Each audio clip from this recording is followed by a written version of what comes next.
disappointed in every one of you. I'm sorry, I don't mean to offend you. I'm disappointed in every one of you. I kiss you on the mouth. No, I'm not cool with that. Just, I'm sorry. One more time. I'm disappointed in every one of you. I mean, I'm dealing with degenerate animals. I'm disappointed in every one of you.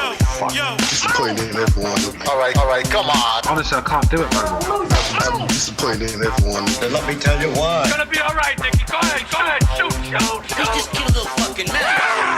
What are you going to do about it? You're happy because you got nothing. You don't got a thing. You're happy because you got nothing. Got nothing. I want to get out of this rat hole.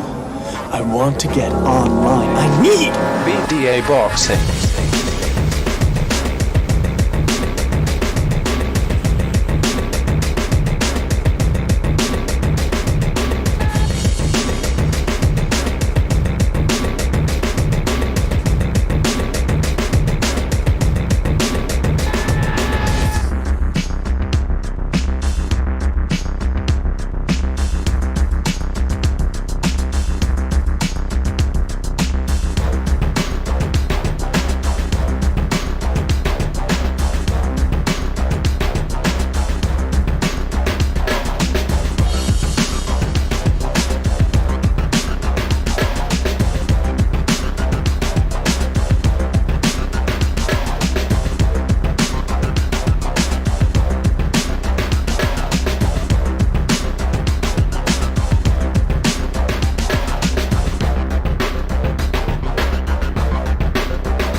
Your show will go live in 5 seconds. 4, 3, 2, 1.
Testing 1 2 1 2. Welcome everybody to another BDA Boxing podcast, broadcasting to you live from the true north. This is your friend Mr. BDA, flying solo for the moment. The reason for the long introductions because I'm trying to get some people on board for this one. Special show for everybody tonight. We're going to be taking a look at Tank Davis. How good is he? I've heard some musings from people saying that he deserves to be in the top 10 pound for pound. Now, We recently did a video on top 10 pound for pound. Nobody mentioned Tank Davis in the list. But you never know. He might have potential to be a top 10 pound for pound. So we're going to be taking a look at his strengths, his weaknesses. It's going to be a live presentation, bare bones version. We're going to be taking a look at three or four his fights, more or less, and how he did against his opponents, the good, the bad, some of the ugly. So stay tuned for this one. Guys, before we continue, let's get the business out of the way. Don't forget you can give via the super chat a couple of shekels if you got them. Oh yes, a couple of shekels keeps the gravy train a-rolling. Pays for the lines, the Block Talk radio phone lines, which are open, by the way, so you can call in, give us your thoughts on the clips we're going to be seeing.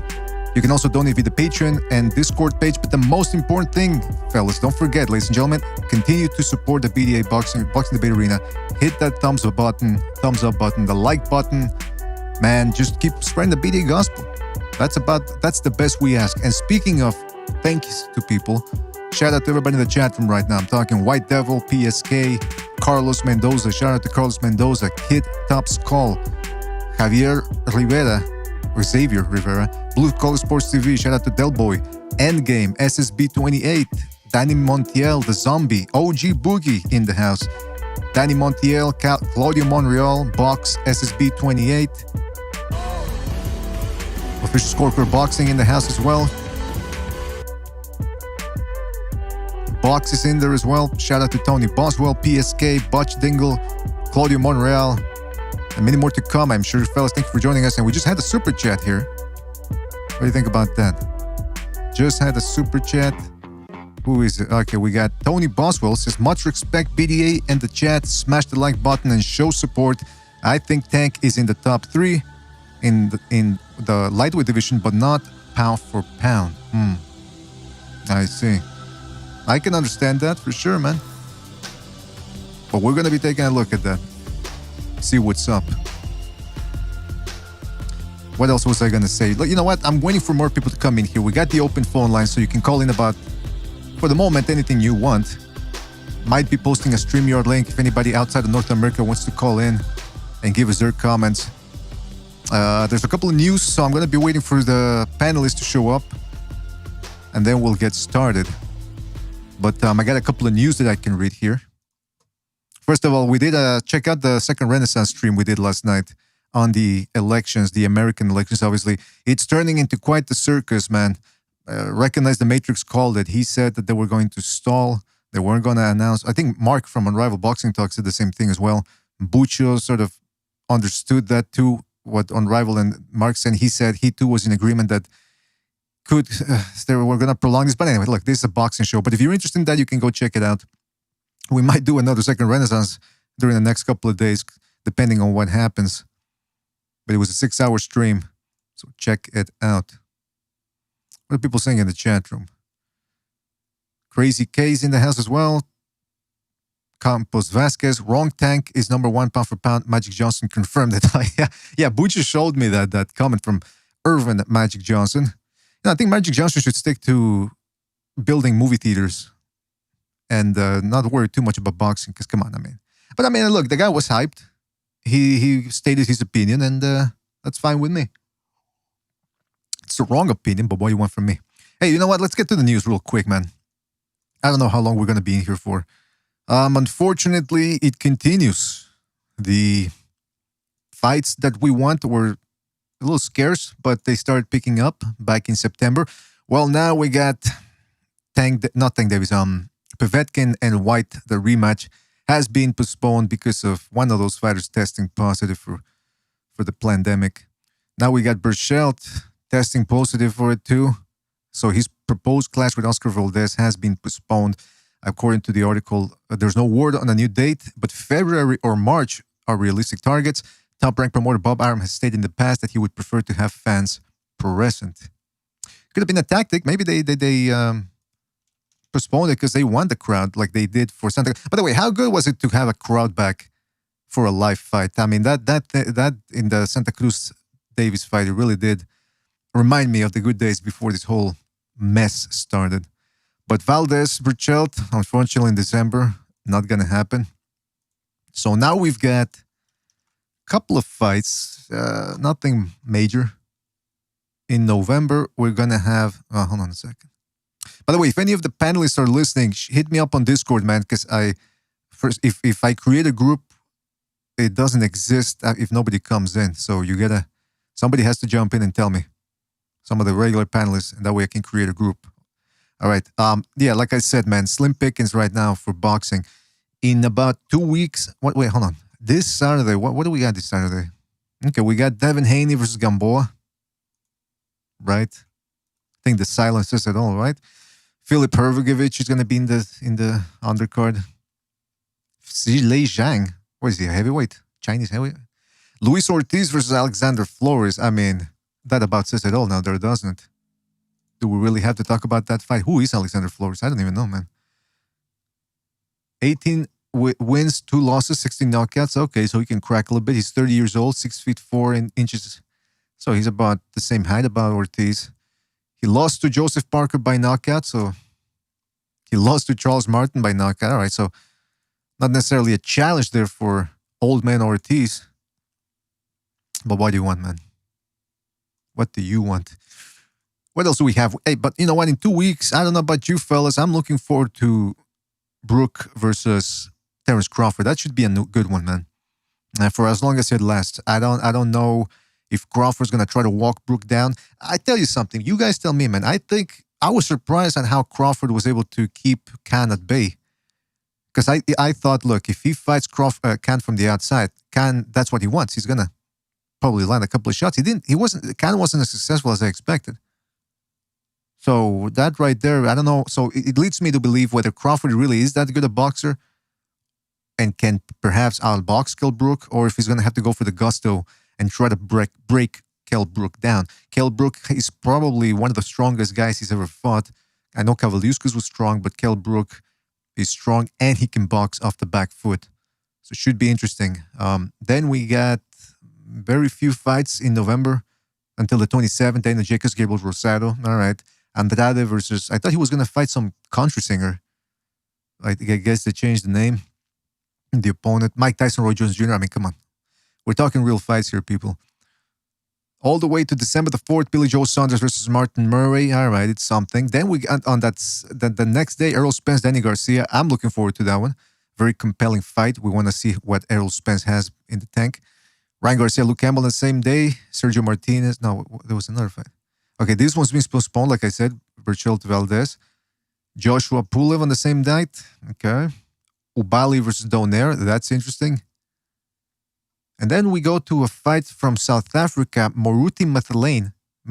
He's going to be returning. Jason Mama. What name is that, by the way? But yeah, Jason Mama. He looks okay so far. And then January 30th, Alexander Pavek and Dylan White. So they're still trying to come up and salvage that one. Okay.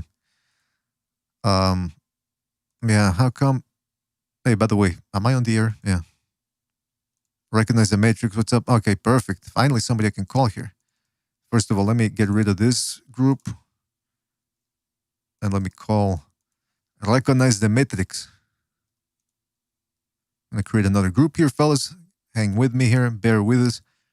Yo, Recognize, are you there? Recognize, can you hear me? All right, so he'll probably be... Hello? Yeah, can you hear me? Loud and clear. Perfect. Fantastic, man. Thank you for being on, man. We're going to be looking at a couple of fights here, clips here from Tank Davis, because I want to establish how good is he. Some people are saying that he's pound for pound, top 10. Don't want to really get too much into that, but we want to see whether the skills match up to the potential of a top 10 pound for pounder. So we're going to be taking a look at the good, the bad, and see what we can come up with. What do you think about that, man? Fantastic. That's what I wanted to hear, man. Did I invite Gonzalo here? Yes, I invited Gonzalo. Okay, Bucho, I don't think he's available. D wants in as well. Bucho's still sleeping. Hey, by the way, man, I don't want to get into it right now too much, but you were right, man. They're prolonging this, man. They're stretching this whole election thing out, man. I started to see it, man. I started to see it. I started to see the writing on the walls. It's incredible, man. Absolutely incredible. I mean, there's already so many, I guess we could save it for a second, Renaissance, but there's a lot of evidence that They were burning ballots and shit. Jeez, Louise, burning ballots, man. What do they think they are? Yeah. Nazis? It was a setup. Who do they think they are? Nazis, man? Burning stuff? Burning papers Yeah, and stuff like pretty that? much. If you're gonna diss the Nazis, you gotta diss them too. Yo, by the way, I'm sending because I gotta when I do a Discord group, I gotta send it to Jimmy via Twitter, and I just saw a message he sent us last night about the elections. I don't think he was. Well, it starts with fucking leftist scumbags, and I think you can fill in the gaps for yourself, man. Right. Yeah. All right. Yeah. Listen, before we continue, man, I want to just give read a couple of news here real quick. Hold on a second. Give me 2 seconds here because I'm trying to show the Discord on the screen here, but it's not appearing. What's going on here? Come on, Discord. Oh, okay, I got it. Yeah, I don't know. Should we read some news, more news, man? Or well, actually, yeah, because it's going to be a good introduction to the subject at hand. By the way, we got D on the line. D, are you there? Yeah, what's up? What's up, BDA? What's up, Recognize? What's up, D? How you doing, man? Didn't stay up late last night covering the election? No, I don't even give a shit, bro. D's a smart man. I like that. He's like, it doesn't matter who wins. I got to get up and go to work. Yeah, really. I recognize he's saying that because he didn't vote either. So, I didn't. I mean, Florida did good, man. People from Florida, man. My, you know, I don't say my people because I don't know these people, but my Latinos, they fucking, you know, they really showed up for Trump, man. Oh, that's good. I can't vote, but I don't know if I had the opportunity to, if I would have voted this election anyway. It's sort of like this election is, I think most of them are, but this one was really the lesser of two evils. All right. Kind of fuck damned if you do and damned if you don't, concerning both of these characters. But I don't know, man. I just really feel like Trump is the lesser of the two evils. So I get that. I share the same feeling as D. I quit with the being on anybody's side a long time ago, probably after Obama the first time. And then after that, it's like, I'll just look at who's the lesser evil. Yeah, no, I got you, man. I got you. It's politics. I mean, I've rarely been interested in that type of stuff myself. So, but I just had to cover it because it was a big news, man. By the way, fellas, I'm going to be sharing with you some of the news that I'm going to be posting here on the screen on YouTube. So you guys on Discord, just click on the screen that I'm sharing there and you'll be able to see it. By the way, phone lines are open for anybody that wants to call in, comment on. Let's keep it to boxing. Forget about the politics. Let's take a break because we did do a 6-hour stream last night, almost 7. Yes, so we wanna get away from that. By the way, in the news, then Regis Prograis. Oh no, let me go to this one first. Spence, Errol Spence is making some comments here in regards to potential fights, and he says, Spence on fighting Thurman. That shit ain't happening. Fuck Keith Thurman. That's what Spence is saying. And he's saying, I guess I'm moving up or down, Spence replied. One of the two, because, I mean, that shit ain't happening. Fuck Keith Thurman. Very potty mouth. I don't like that, man. I really don't like that. He says, I don't like him. That's just one guy. He says, that's just one guy I just never liked. There's a lot of boxers out there that I really don't care for. But him, speaking of Thurman, I just don't like him. I just feel like he's just fake. Everything about him, I just don't like him at all. I agree with him. I agree with Spence. Now, I don't agree with the response like, fuck him, I won't fight him. Mm-hmm. If I was Errol Spence, what I would have said was, look, this guy talks so much shit. I wanted to fight him. He keeps getting injured. Like, get himself together. And if he gets himself together, I'll beat his ass if he comes in the ring. I agree, man. I agree. But all the other stuff he said about him, about Keith Thurman, I agree. Yeah, Errol Spence acts a little weird outside the ring, but at least he's genuine. At least he's showing you what he's about. Keith Thurman with the whole ponytail and talking in the third person like Floyd Mayweather and going up in the mountains, he disappearing, and it's like, I can understand how he could rob. The fans one the thing I wrong way. give Earl Spence, he What's doesn't that? have that shitty attitude that you need to be like a broadcaster on TV. Like he's just like, nah, I can't do that shit. Fuck all that. Exactly. Yeah. Him and Spence and Terrence Crawford, like they're not really in line to put on this fucking show, to become a spectacle. They just gonna do them. And well, I agree with Recognize on the fucking Thurman shit, because I don't even really care what Keith Thurman says, but we hold everybody accountable around the YTBC. Keep the same energy. And Thurman don't keep same energy on nothing, fam. Like, nah. Yeah. I don't blame him. The worst There thing was about times it he is, was showing that he was afraid of Earl Spence. In my opinion, there was times he was acting like he was afraid. you know what, man? When people say that this guy's afraid of that guy, I don't know, man. Keith Thurman did fight Sean Porter. He did fight Danny Garcia. No, I agree. No, I don't mean like afraid, like, ooh, Right, my right. God, when I see this dude, I'm scared. I want to run.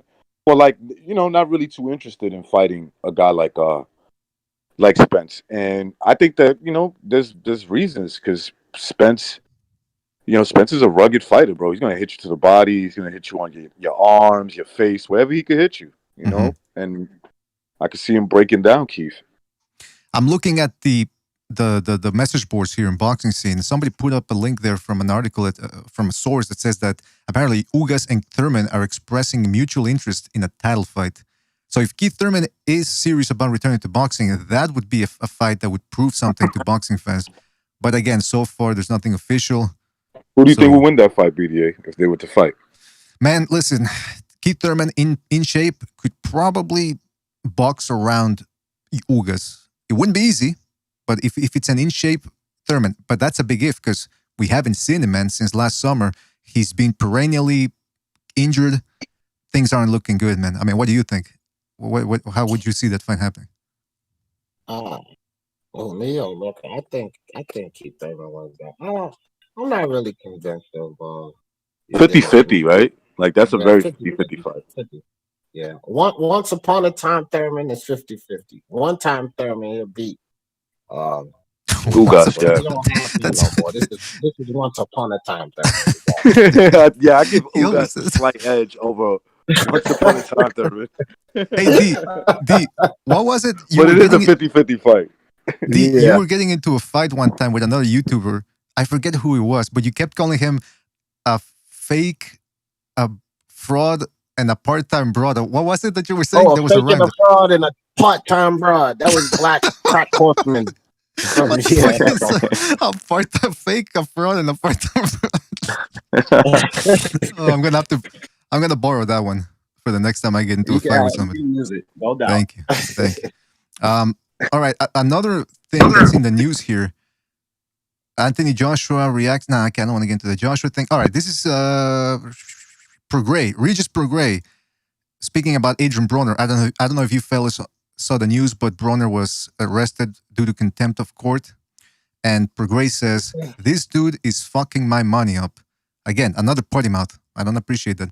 But anyway, Prograis said that he had discussed possibly boxing Broner during a post-fight press conference Saturday night after he beat Juan Heraldez. But then he says, I think it's a huge fight, Prograis said. I think for me, that's a huge fight. Now, you can say we're stablemates now with being at the PBC and all. So I think that's a huge fight. If me and Broner fight at 140, that's the biggest fight you can make at 140. You can put on pay-per-view, and that's going to be the biggest fight simply because of our personalities. But then he said, what do you want me to say? Adrian Broner's going to beat me? I think I'll whip his ass. And I think that's the great mentality for Prograis. But Broner, it says here, was jailed on Monday in Cleveland for contempt of court. The former 4th-division champion was scheduled to appear in Cuyahoga County Common Pleas Court to explain his failure to pay $30,000 from a civil suit that stems from a June 2018 incident in which a woman accused Broner of sexually assaulting her at a Cleveland nightclub. Now, listen, I don't want to get into Broner's personal life. All I'm going to say is this guy has potential, man. Nobody's really had an easy time with him. Even Pacquiao, he had trouble chasing him down. Broner did land a couple of flush shots on him. Maidana beat him up early in the fight, but Broner showed balls in there and never wavered. Came back at the end, yeah. Yeah, so I like Broner. He's only 31, but man, this whole, when I say I like him, I say I like his skills. I do respect his skills as a boxer. He's not easy for anybody, but I don't know what's going on. Once Broner lost to Maidana, and you could probably even say a little bit before that, you could tell he started like not taking boxing serious. He started taking this persona of AB, more serious than his boxing skills. Then it just, you're right. Like I do see potentials in him. He's got a tough chin. Whatever you want to say, like he's a shit talker, but like I said, there's some shit talkers that could back it up, and he seems like one of them, but he just doesn't give 100%. So I would take Prograis to outwork him. Yeah, I think that I think the potential's gone. I mean, the guy had potential at one point in time, but you get into your 30s, man. This is the prime years, like 30, 31, 32, you're stretching it, but getting close to the decline, not to go uphill. And the guys that continue on their career in the mid to late 30s are the guys like the Floyd, with the skill that has already been proven, tested, put to use. Adrian Broner is fucking around for the past 6 years, so I think all the potential has been drained out of him. He's not more than a money fight, which is why I don't mind Regis taking that. But what is more interesting is also, I don't know if you've seen the article, BDA, but Mario Barrios and Regis Prograis were talking about getting into a fight with each other. Now, although Adrian Broner would bring more money, I agree with Regis. Mario Barrios and Regis Prograis is a more interesting fight. I agree, man. Because Broner, it's interesting. Broner and Prograis are on completely different stratospheres right now, or polar opposites, I should say. One guy is on the come up, or actually, I wouldn't say Regis Prograis on the come up, but I mean the trajectory of his career is going up. The guy looked sensational this past Saturday. He's fought some of the top 140 pounders. He only lost to Josh Taylor, and that was a very close fight. Meanwhile, Broner, like Recognize said, he's just going through the motions, it seems. He seems to have lost interest. He's he's getting older. So it's polar opposites right now. So if I were to want to see, the suits at Showtime will probably want to see Broner Prograis, because of the numbers. But in terms of a more compelling fight, I wouldn't, Barrios is younger. He came off a stoppage win this Saturday. So I do understand why more people would want to see it, man, for sure. By the way, we got Gonzalo. You know what's interesting? BDA, is that they're the same age. They're the same age. Whoa, Prograis 31? You look at these two 31-year-old guys. Yeah, I didn't even realize he was 31. One you see actually still on the incline. Like his skills are still there. He's looking good. He stayed in shape in between fights. And then you just see he looks much younger. He looks much younger than Broner. That's true, man. I'd forgotten, because he'd been Prograis was a late starter. That's true. I thought he was in his 20s at least. He was in the amateurs with Spence and those guys. He's the same age as Spence and Broner and those guys. Same age. Yeah. But one is a good-looking 31-year-old, and I mean good-looking in the ring. No, you already said it, man. That's why I cleared it up before you came with that. Pause. Say pause, man. You're supposed to say pause, man. That clears it up. He's a fag. I'm gonna record that. Pause, once you say pause, that clears everything up, bro. Exactly. Hey, by the way, we got Gonzalo on the line. Gonzalo, you there? Gonzalo. Hey, how's it going, guys? How's it going, Mr. BDA? Good, Padrino, man. Good. Gonzalo, ¿cómo está? So, man. A little stressed about the elections. Hey. Listen, we're taking a break from that, man. Yeah, we're going to have some fun tonight with a little boxing here. We're going to be taking a look at Tank Davis, his skills, his weak points, his strong points.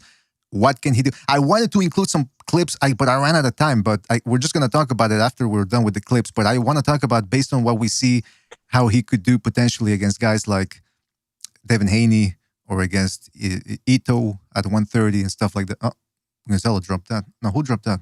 Okay, we're back. All right, real quick, man. So that's the Prograis fight, right? Now, and this is we're going to use this to transition to the clips here. But this is Gary Russell Jr. once again calling out bigger fighters. He's calling out Gervonta Davis now.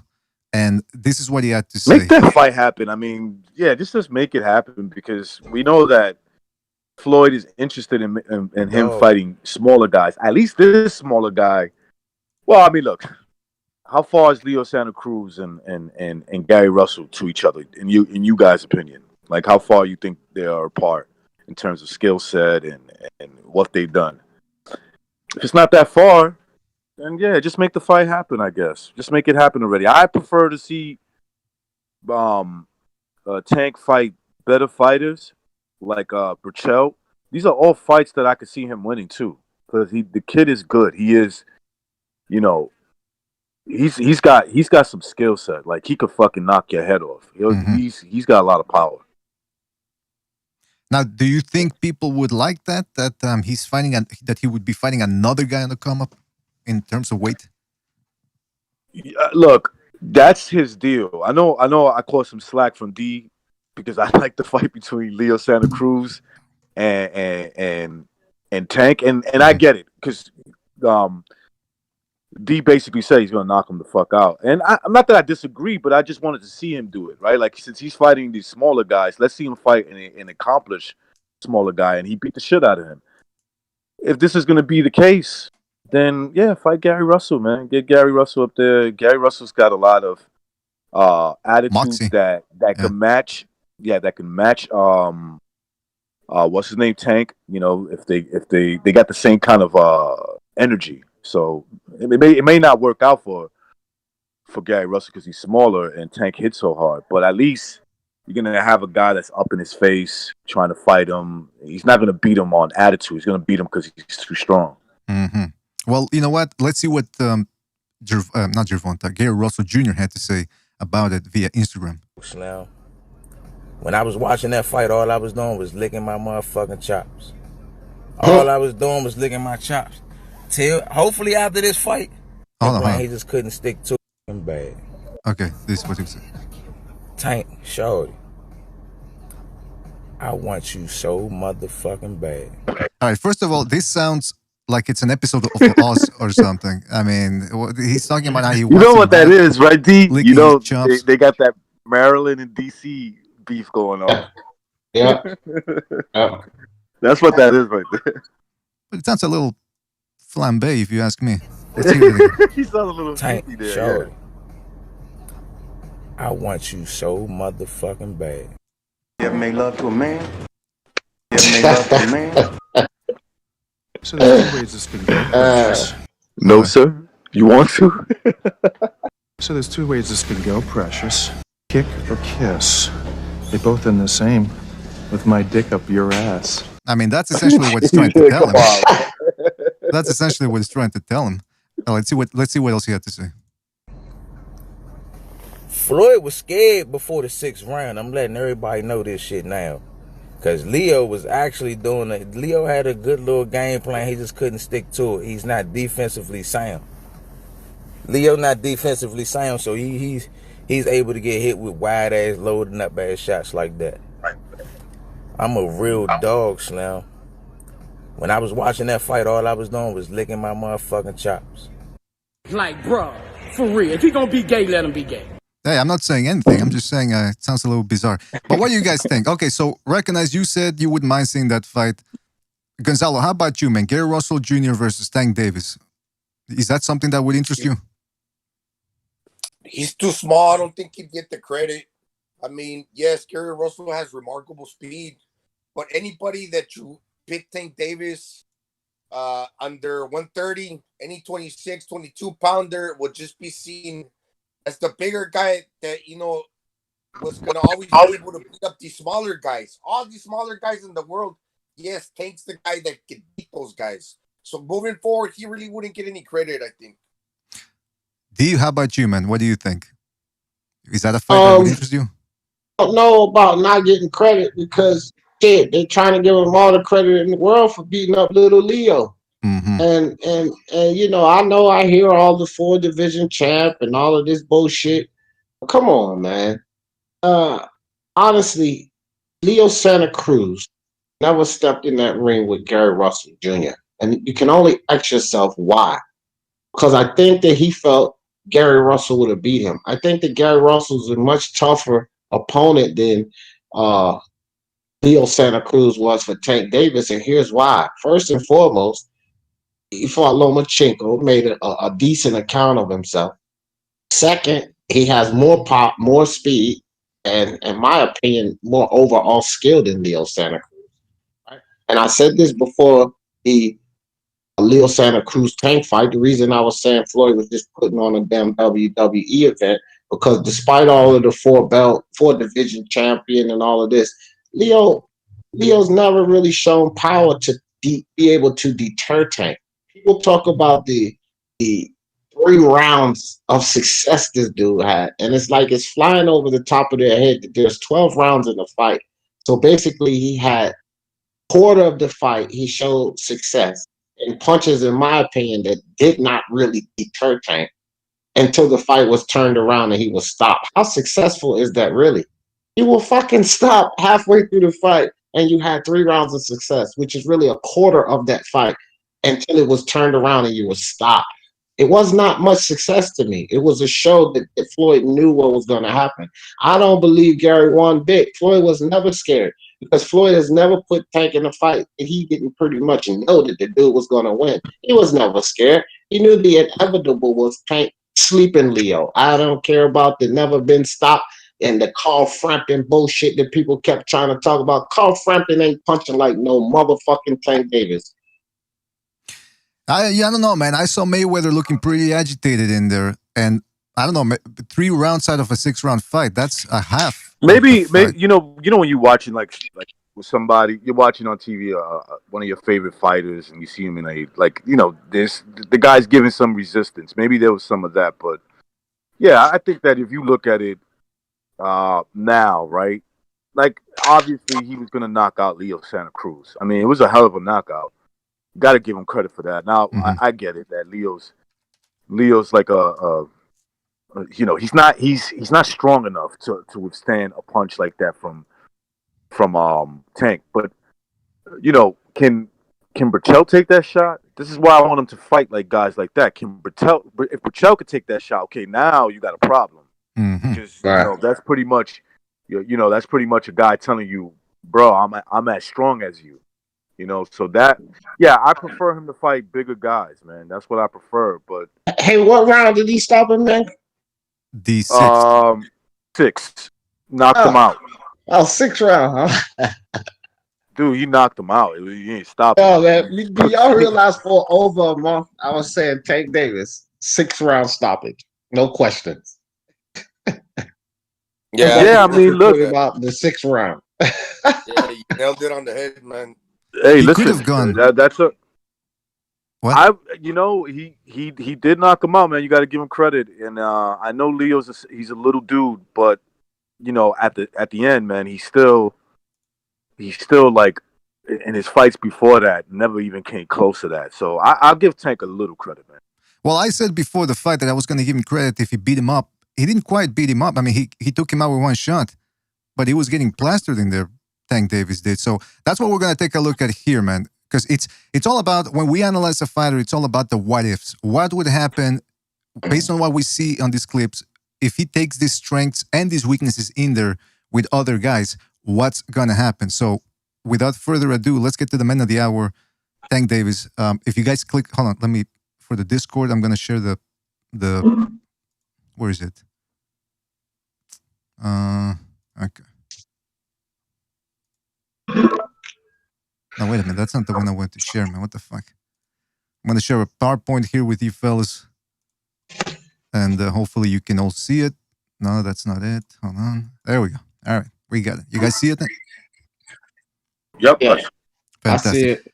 All right. Listen, I've skipped the whole thing about putting his age and all that because I ran out of time. And I just decided to show a couple of clips here. So let's go to, all right, there we go. And give me 2 seconds here because I'm setting things up for the people in the whatchamacallit, in the YouTube. Hey, wait a minute, I'm missing something here. Hold on a second. By the way, I think he stops for Joe, personally. I think he could. Man.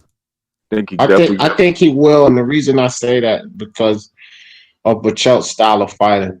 Stylistically, that's no good for Tank Davis.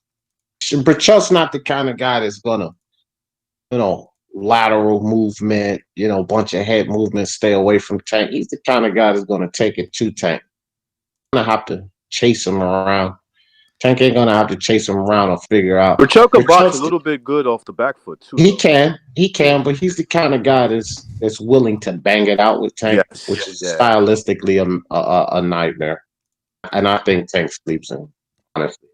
We're gonna talk a little bit about that later on, man. But before we do that, okay. So this is just Tank Davis. One thing I like about Tank Davis is, and this was against Gamboa. Gamboa was showing good upper body movement. And something Tank Davis does a lot is he does the Mayweather thing of jabbing to the body. He likes to stab guys to the body, to get them to sit still, and get them to drop their guard. So this is what he did against Gamboa to try to pin him down. And then what he did is he feints downstairs and boom, catches him upstairs. And then he cuts the ring off here against Gamboa. So he's very quick. Yeah. And Gamboa's really elusive, though. Really elusive. Yeah. Whoop.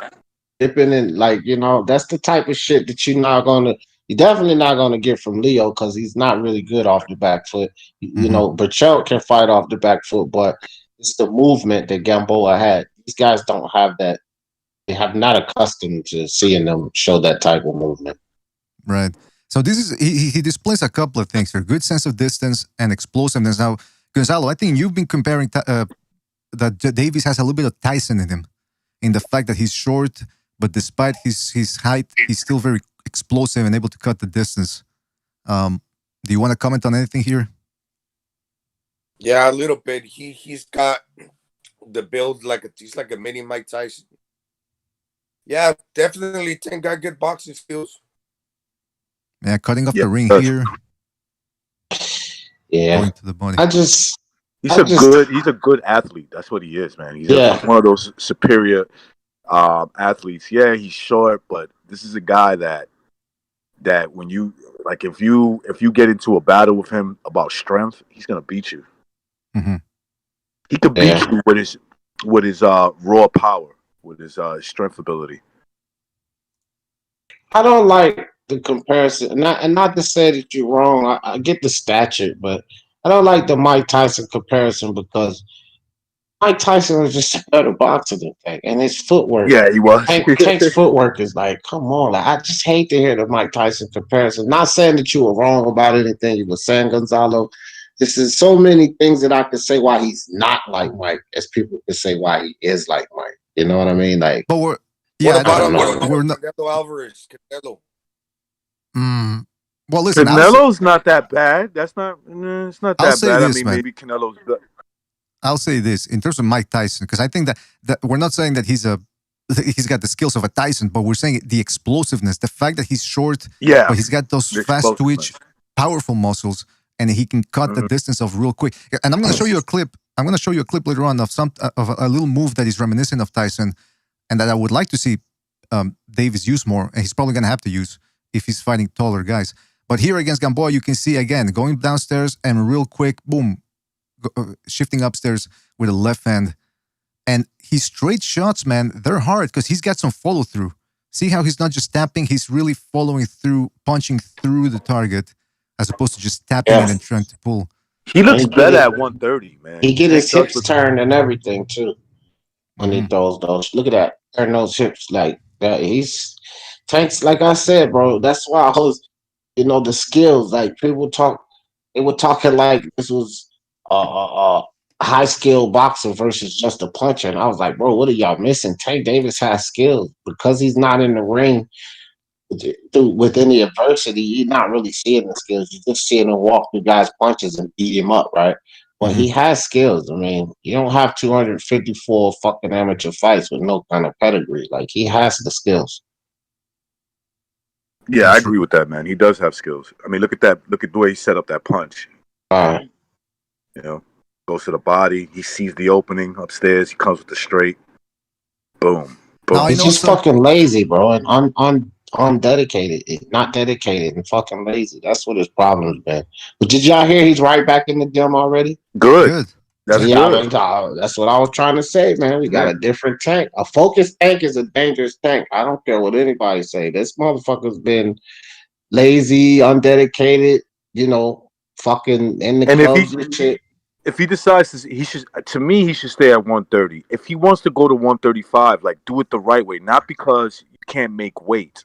Do it because you know you could fight at 135 in good shape. Because even as good as the highlights here with Gamboa, I still see the difference between the way he looked at 130 against Leo Santa Cruz. He looked, he maybe you could say he got hit up a little bit, but in terms of his shape, I thought he looked much better. He looked more of like a tank at 130.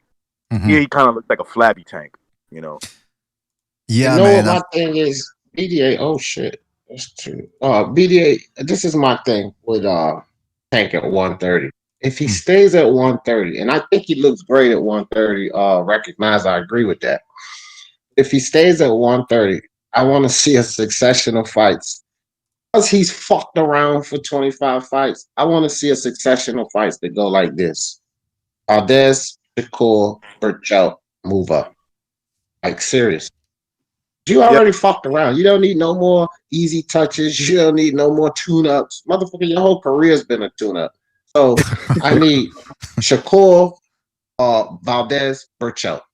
In that order. Like, clean it out and get your ass up to 135. But all of this Gary coming up, and who's the next person they're going to pull up from 126? Like, that's the shit. If he stays at 130 and that's the dumb shit he's going to do, then, like, bro, I'm not interested. Man, I agree with that, man. I agree. Yeah, stop dicking around and just make the big fights happen. Now, here we have him just throwing us straight to the body. And one thing that I always like to see from power punchers is I want to see them let their hands go, and even if they don't see a target, just punch at the target. About what's there, because if you're hitting a guy like this, whether it's a little bit under the plexus or right on the plexus, it starts taking a little bit of energy out of the guy. And Tank Davis has the type of power that he wears guys down, whether he hits them on the shoulders, on the biceps, or whatever. Just he's got that type of thudding power, as we're gonna see later. So that's what I want to see. Now here, again, shooting straights and hooks without even setting them up with a jab. That's how the quickness he has. He can also double up on that right here, as you can see there. But what he does is it's that explosiveness, that leg explosiveness and that hand speed that allows him. And look, these are hard shots. I mean, they're snapping or at least shaking the target's head back. And that's how he wears guys down, man. Because if your head is getting snapped back like that consistently, and he did it to Pedraza, he did it to Gamboa. I don't know if he was about to do it to Santa Cruz, but he did get that sensational knockout, so it was a moot point. So yeah, see here you see that. Go ahead, Gonzalo. He's got a little bit of Canelo in him too, like how he's pushing back. He seemed like when Canelo was fighting Kovalev, intent on doing what he wanted to do by pushing through, like giving it a like giving it an all-out effort to try to impose his will. Mm-hmm. And you can see the guy, he's pushing forward, trying to do what he wants to do. Yeah, man, he's certainly having his way with Gamboa in these clips. Now in this one, again, just leading with the left. Here he's gonna miss, but then he weaves and immediately cuts the ring off. Now one thing, so he's got technique, man. He knows what he's doing in there. Here he can counter, and then he uses his footwork to get out of the way from the incoming. Oh yeah, because Gamboa tried to clinch him afterwards. So boom, counters that weak jab, steps back, jab, steps back again, and prevents and doesn't allow Gamboa to tie him up.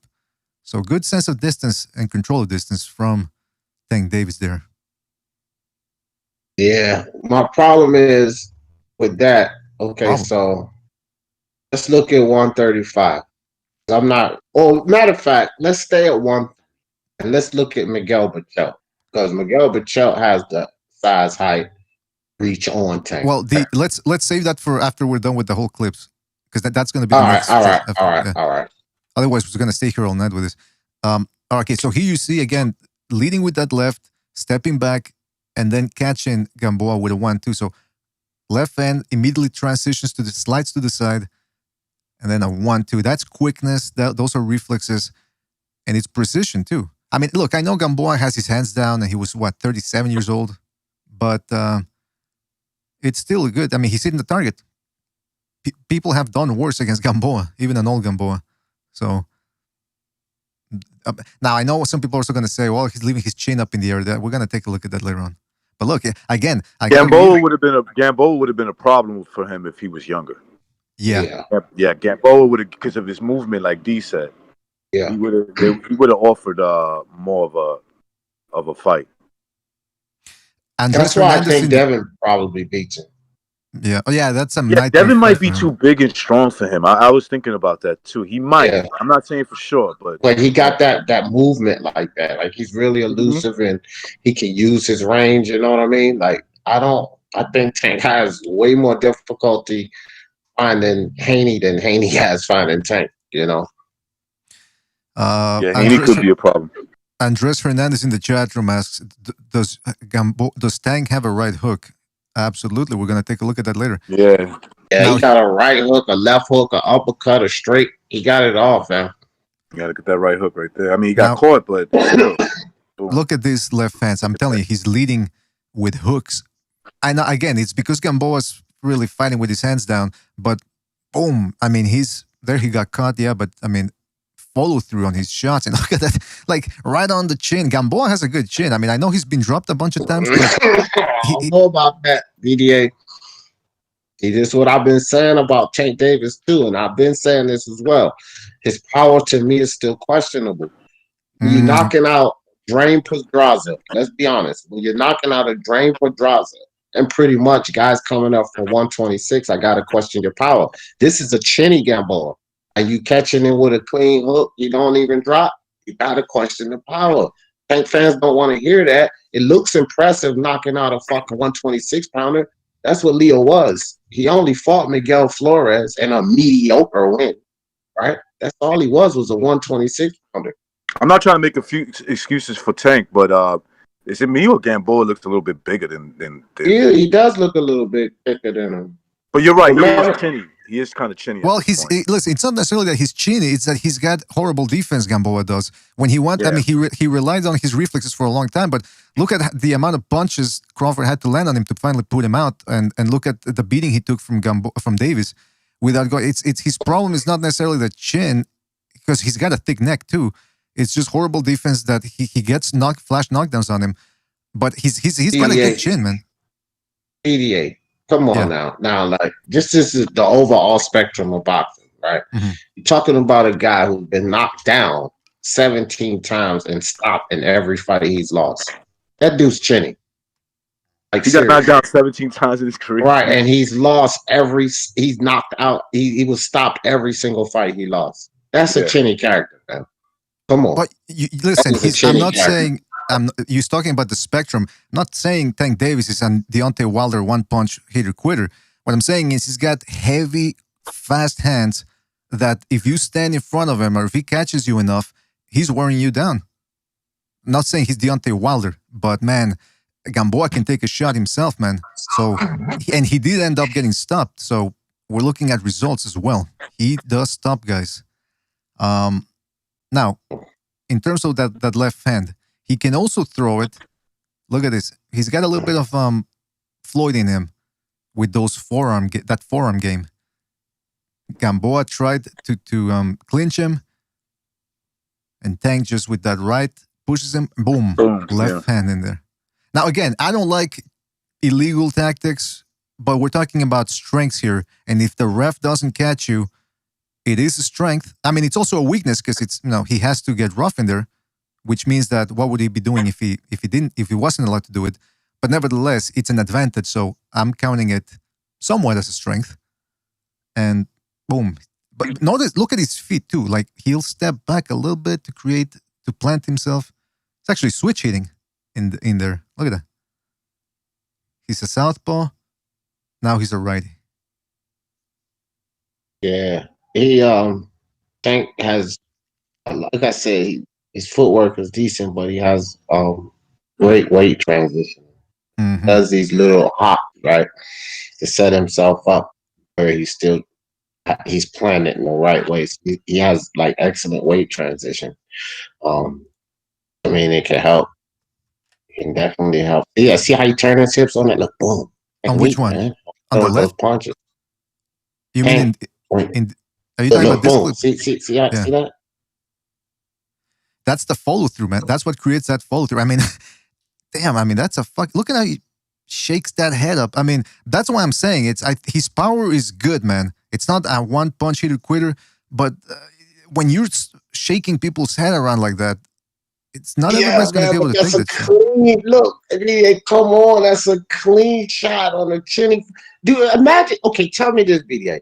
Teofimo just hit Gamboa like that. What happens? Teofimo's got better power, I think.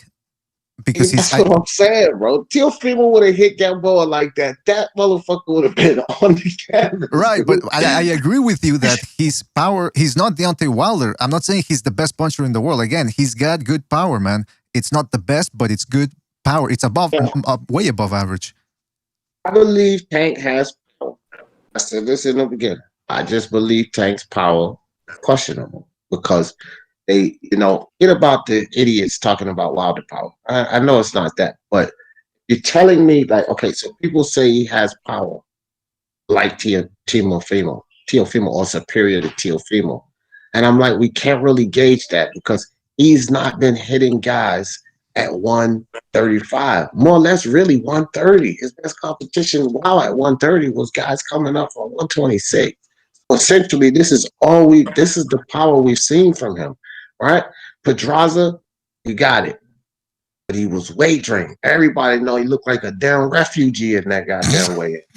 But look, listen, the same people that are saying that Tank Davis has better power than Lopez, they're also probably the same people that are saying that Tank is top 5 pound for pound. So take what they say with a grain of salt, man. I mean, he don't got no better power than Lopez. No, man. That's what I'm saying. No. But his power is good, man. You don't get to 23 knockouts out of 24 fights or whatever his record. No, what is his record? Hold on. It's 24. Yeah, 24 wins, 23 knockouts. I mean, whether there's outside of the ring conditions like wagering guys and all that, like again, who else could have knocked Santa Cruz out at 130 with one shot that way? It's I'm telling you, it's good power. It's not Teofimo Lopez. I mean, it's not Wilder power, but it's in the spectrum of good boxing punches. Now watch this, BDA. Watch this.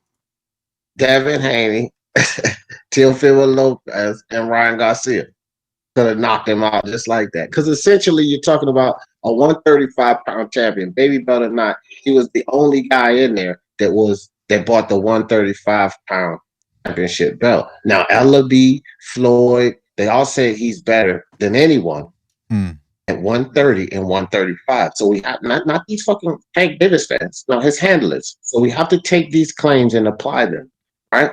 So you get Teofimo, Evan Haney, or Ryan Garcia to meet Leo Santa Cruz at 130, and they all fucking sleep him like that. Every fucking one of these guys.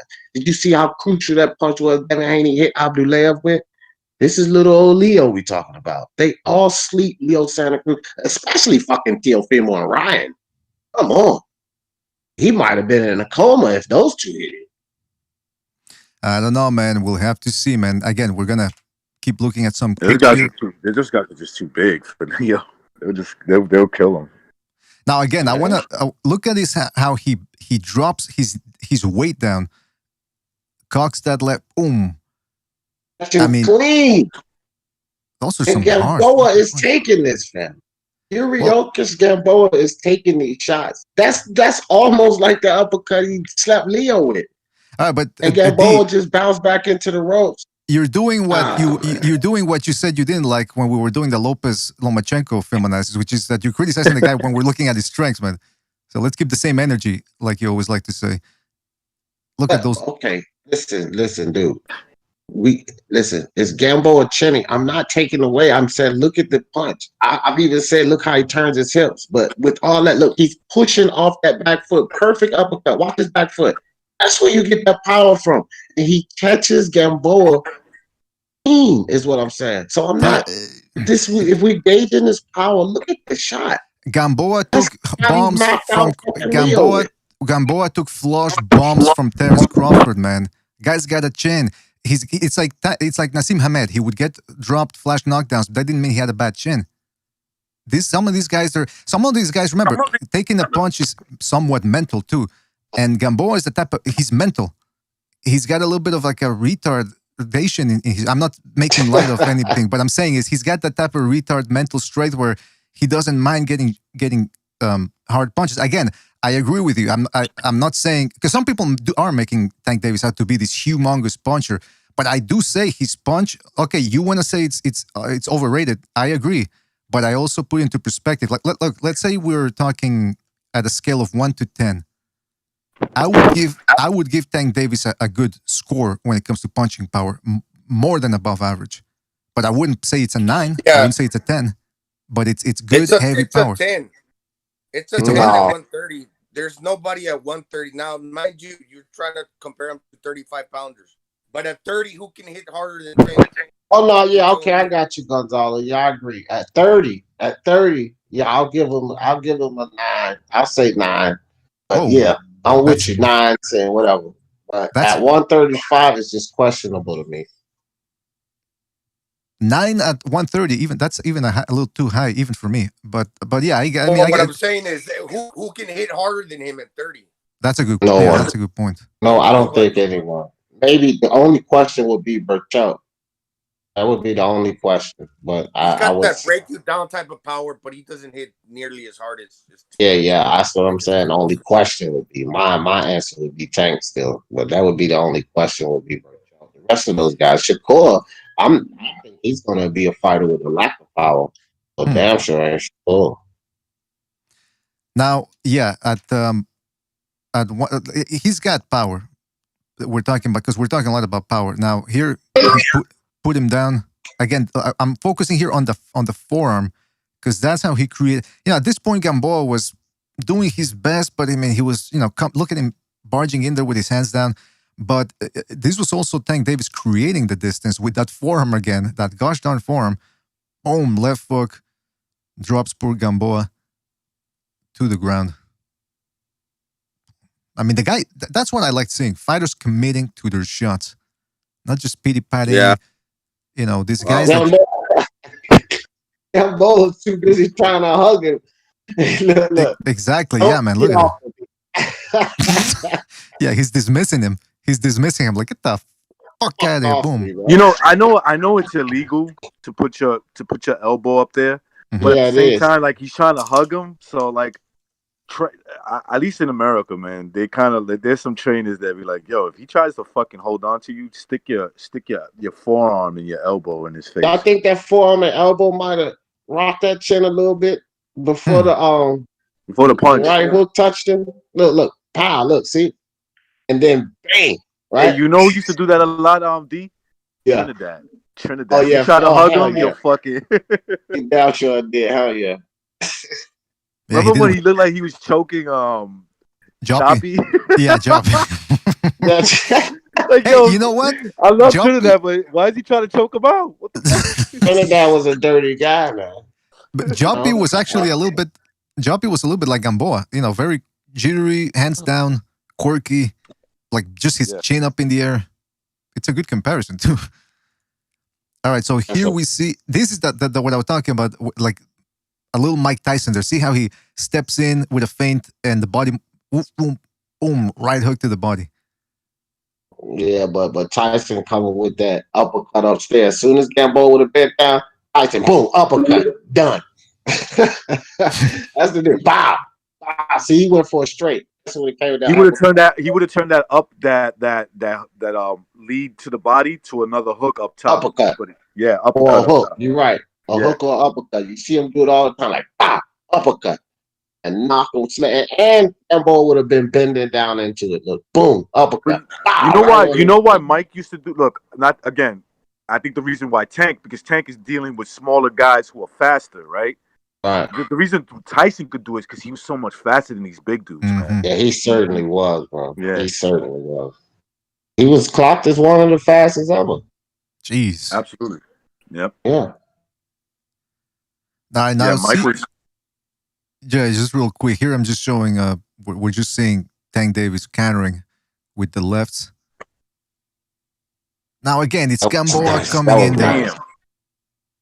again, it's Gamboa quite slow, overreaching, hands down, but still, I mean, it's good timing from the target's right there. And You know who Tank fights like? You know who Tank fights like?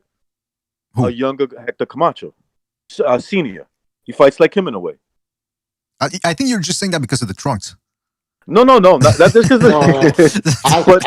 the counters and how he comes in and yes, it's the way he counters, right? Yeah, exactly. yeah. I got it. I got you. Recognize that's true. I see it. Camacho would be more like he'll come in with a bunch of combinations. But That's what I was just about to say, bro. You stole it. Go ahead.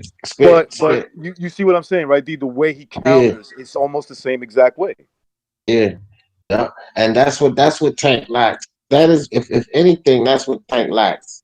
Combinations. If they could give him like just 3-punch combinations, he stops a lot with the 1-2, or he'll get you with a good stiff and get out of the way, right? If he could just put in the car like boom, hook. See, his weight transition. If you look at his feet, he's not even setting himself up to throw a combination. He knows he's getting ready to come back out. Right, boom. See, he knows he's getting ready to come back out.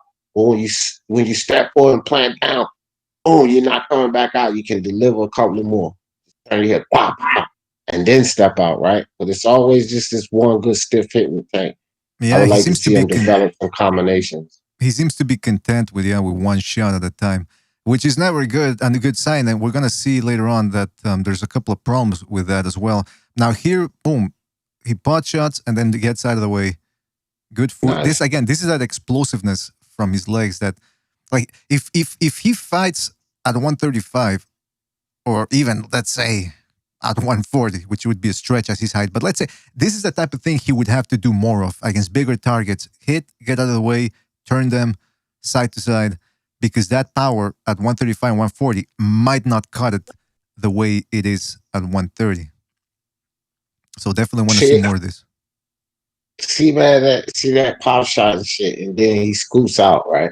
Mm-hmm. Now, see, look, instead of scooting, he stepped and then come back with that right hook. Look at how Gamboa's out of position. Look, boom, step, come back with the hook. Bah! Right. All right. You see what I mean? Recognize, like, bro, what the fuck, dude? You think he should have went for it right there, right? Yeah, it's because he skipped, right? So with the skip, he's out. He don't have his transitions off. But if he steps, he can still dump that straight, and he stepped instead of skip in his transition right there. Boom, come back with the hook. Like, bro, hey, by the way, Davis don't have the stamina to do that. Like he's not dedicated enough to do that. That's right. But by the way, you could see the stamina's not there, man. He needs to be more dedicated, and then he can do all this stuff. But the one thing that's good. We're going to talk about that later. Apology. This time. Go ahead, Recognize. No, the one thing that's good is that what D mentioned, that he's back in the gym. So there's something going on that triggered in his head, right? Something triggered in his head that he's going to start. So maybe he's starting to build stamina. May I? Yeah. Because I've been saying this for a month, leading up to the Leo Santa Cruz fight. Jesus. I've been telling guys. No, seriously though, BDA, and it still applies. When Floyd Mayweather started taking Devin Haney all around Vegas, riding down the boulevard, taking him to dinner, flying him on his jet and all this bullshit, Tank Davis went and immediately got in the gym and he started working with Buddy McGirt. This was before the camp for Leo. And he started cutting weight, stay in the gym. He did some work with Virgil Hunter, staying in the gym. You don't see him. I'm following him on on his social media pages. You don't see this motherfucker in the clubs. He's not doing shit. In the gym, focus. In the gym, focus. Talking shit about Devin Haney.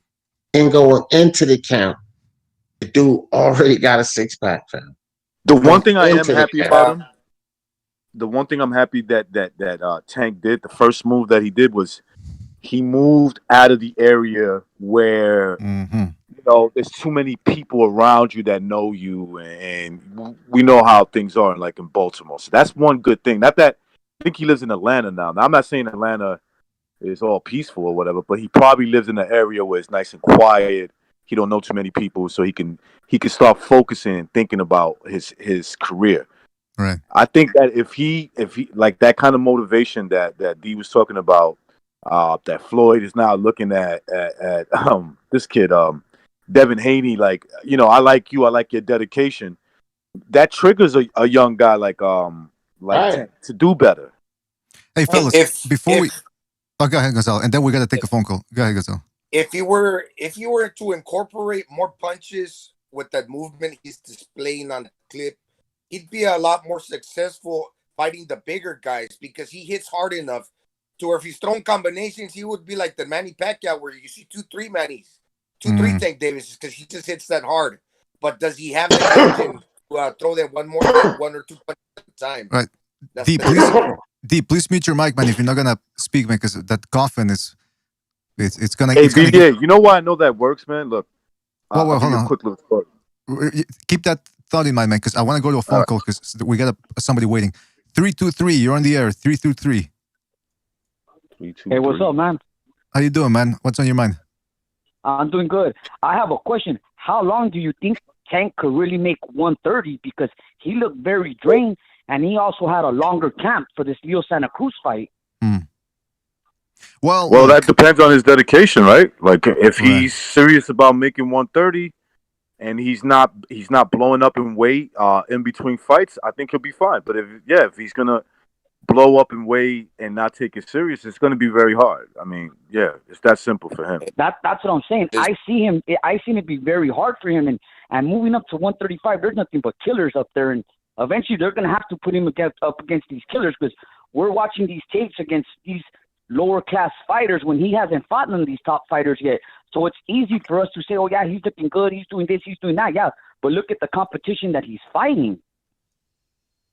That's true. Yeah. That's true. He's also getting older, man. So he's gonna be like 27, right? And he's getting bigger. Yeah, and he's only getting older, and it's only going to be harder and harder for him to cut this weight. So I don't see him doing what he's doing against Gamboa, Leo Santa Cruz, against these 135ers, unless they're going to keep cherry picking for him. I don't know. It's hard for me to see him do this stuff against these quality of fighters at his age. But you know what? There's a flip side to that coin because we were watching some clips of his movement here, of his speed movement, and like Gonzalo and I were saying, if he can up his stamina, he could show more of his boxing skills at 135. Now, there you go. How can he do that? Well, if he's struggling to make 130 now, let's say he is, because he did have to strip butt naked to make because he wasn't really sure if he was going to make it, but he did make it, 1 pound under the weight limit. But let's say he's struggling now and he moves up to 135. He's not going to be struggling as much, which means he's going to have a little bit more energy, which means that he might show more movement and improve his work rate. Again, we're just speculating here, but we're looking at the positive scenario for him. On the other hand, also be more powerful because you drain down, you lose a little power. So he could also be more powerful at 135 as well. Exactly. Caller, do you agree with that? I agree with you. I just want to see him against these top fighters already because, like I said, the kid's talented. We're seeing it. I used to like him. I used to be a fan of him, but as his career went on and his dedication was, made me not a fan of him. But I want to see him fight these top fighters already because there's a lot of good competition for him at 135, and I hope they're able to do it because there's some killers up there. Yeah, agree with him, man. Everybody agrees with you, man. We all want to see, and hopefully, maybe now Mayweather and his other, whoever else is managing Davis or whatever. Hopefully, they decide. Look, it's about that time. Yeah, he beat Pedraza, who's a good fighter. Santa Cruz, say what you want about him, but he's a skilled guy, and he took him out with one shot. So it's time to let it go, man. Put him in there against the best. I agree with that, man. You see, Mayweather. Mayweather's look, man. He's a pain in the ass. I get all that, but he knows what he's doing. Okay, yes, he's putting him in there to against guys that, and D said this. He's putting him there against guys he knows what the end outcome is going to be. But I also think he's training him to learn how to, learn different ways to knock guys out. Because look, let's say you're knocking out Leo Santa Cruz, that nice uppercut that he did against Leo Santa Cruz. If he could use that uppercut against bigger guys, and let's say he don't knock him out, but it gets their attention, that's teaching him technique. That's a technique he can use when he starts moving up and fighting better fighters. Doesn't necessarily mean he's going to knock him out. A lot of people forget why guys put you in soft. They do this because they want you to develop technique of how to hurt a man. Of course, when you get up there with a guy who's on your level or close to it, you're not gonna knock him out necessarily like that. But it teaches you how to change your punches around, disguise punches, and for you to know in your memory bank, I knocked out a guy with that uppercut. You know what I'm saying? Because it stays in your like memory muscle bank, memory. and you can use muscle memory. Exactly, You got yeah. Now, caller, if you were the czar of boxing and you could make any fight you wanted, what would be the next fight for Gervonta Davis? And it can be anybody. Forget about promotional. Come on, man. I'll put him against Lopez. I would want to see him against Lopez, and Lopez kills him. Yeah. That's right. Plain and Teofimo simple, bro. with a Lopez kills takeover, him. baby. Lopez smashes him, bro. Plain and maybe, simple. Lopez smashes him. maybe. Yeah. Well, there you have it. I think Tank's too small. I think Lopez is quicker. He has more range. He's powerful. He's bigger. I just see him beating him. All around, I think he beats him. I think he's a better fighter. I All agree. around, Yeah, I think he's just a better fighter. Facts. The people have think he'll beat spoken. him. But I think Tank will cause some problems for sure. That's right. Well, there you have it, guys. The I think people have- Haney beats him. Oh, all right. Well, Hey, there but you have Haney it. beats everything. You might be right about that, man. You too. Well, listen. But I want to see him fight the top fighters. I want to see him. Has to be done. He's already, 26 years old? Something like Yeah, that, yeah. 25, 26, I think. I think he's 25. He's going on. Yeah, he's already up there, man. They got to take the training wheels off. They got to put him against the better competition already. That's right. They got to take the elbow pads off. All right, but thank you guys, man. Thanks for everyone on the panel. Thanks for everything, man. All right, you guys have a good one. You too, man. Thank you for calling in, man. Good caller, brother. All right, thanks, caller. Yeah. Good call, man. Good call. All right, let's continue with this, man. Now, here is something that I like about Tank Davis is he rolls with the shots, and he keeps his. So what he does is when somebody throws him a right hand, because he's a southpaw, somebody throws him a right hand, he'll roll with it, put his hand up, and then try to roll with the upcoming left foot. Like here, see how he's getting ready to roll, and then using those elbows, those forearms again to keep Gamboa from hugging him. Holding him. Yeah. Boom, catches it. Then he's just like, all right, get that off me, man. That's sexual harassment, man. If I were Tank Davis, I would have filed a motion for sexual harassment. Here again. He's a man, it doesn't matter, man. He's a man, it doesn't matter. He's a man, it doesn't matter, says Apology. I disagree. Okay, oh shit. Okay, it's freezing. Okay, here we go. More forearms from Tank Davis there. And then, boom, smashes him with a fucking... He almost hit him with the forearm there, too. And then again, Gamboa. Yeah, off the clinch. He's a dangerous fighter, Tank Davis. He would have the advantage over the bigger guys on the inside off the clinch because a lot of punchers are hitting you off the clinch and they're just punching you like only with a little bit, just to like maybe bother you, maybe land some scoring shots. But this off the clinch, this guy's scoring shots that can hurt you. Yeah, it's the short shot that you don't see coming that can often stun a fighter. And Tank Davis with those short arms of his certainly packs a wallop on the inside. He turns his hips on the inside there too. Now, I got another clip here again. This time, he's using his forearms against the shoulders, and then he's going to see he positions his feet, bends down a little bit to try to get some power, and then he's going to come in with a boom, left uppercut right on the plexus. That couldn't have felt good. Look at this. BDA, do you think the shots should be illegal, or you think there should be like kind of like a leeway? Because I see like fights like Lomachenko and Klitschko doing similar things like stiff arming, pushing the guy down. It's like kind of borderline stuff. Well, like Recognize said, man, like Recognize said, if a guy's excessively clinching you because you're outmatching him, then by all means, I say, yeah, use your forearms, man. Because clinching is illegal, and if a guy's doing it to you, you gotta do something dirty right back. So I think protect yourself at all times, man. Hey, you know why also trainers would train you for that? Like in other words, they train you to be rough. So because a lot of times guys will hold you and they'll try to hit you with like, borderline illegal shots, boom, boom, to like slow you down. And they would say, if that guy grabs you and he's trying to do that, start sticking your elbow in his face. Let him know that you're going to be dirty too. So, he could run into a elbow into your fucking face. You know what I'm saying? And his face could land on your elbow. So, get dirty with him. Now, one criticism I do have here, I think Tank Davis is expelling a little bit too much energy trying to shove Gamboa off. I think he could have just... Yeah. He's young, that's why. He's young. And he doesn't realize that he's exerting a lot of energy. But it's still a good demonstration of how he can use his hands to control an opponent and then counter in with a short inside boom and see how he turns his hips in there. Anyway, it's going to take a long time for us to see it again, so let's continue going forward. All right, this clip we already saw.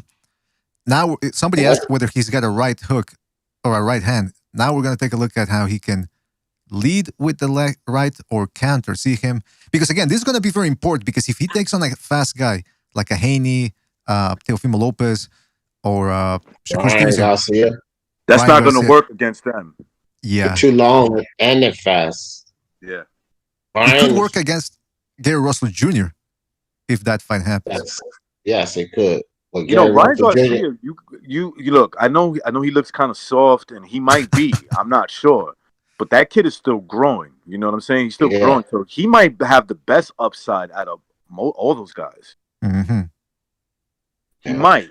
Not saying for sure, but he might have the best upside.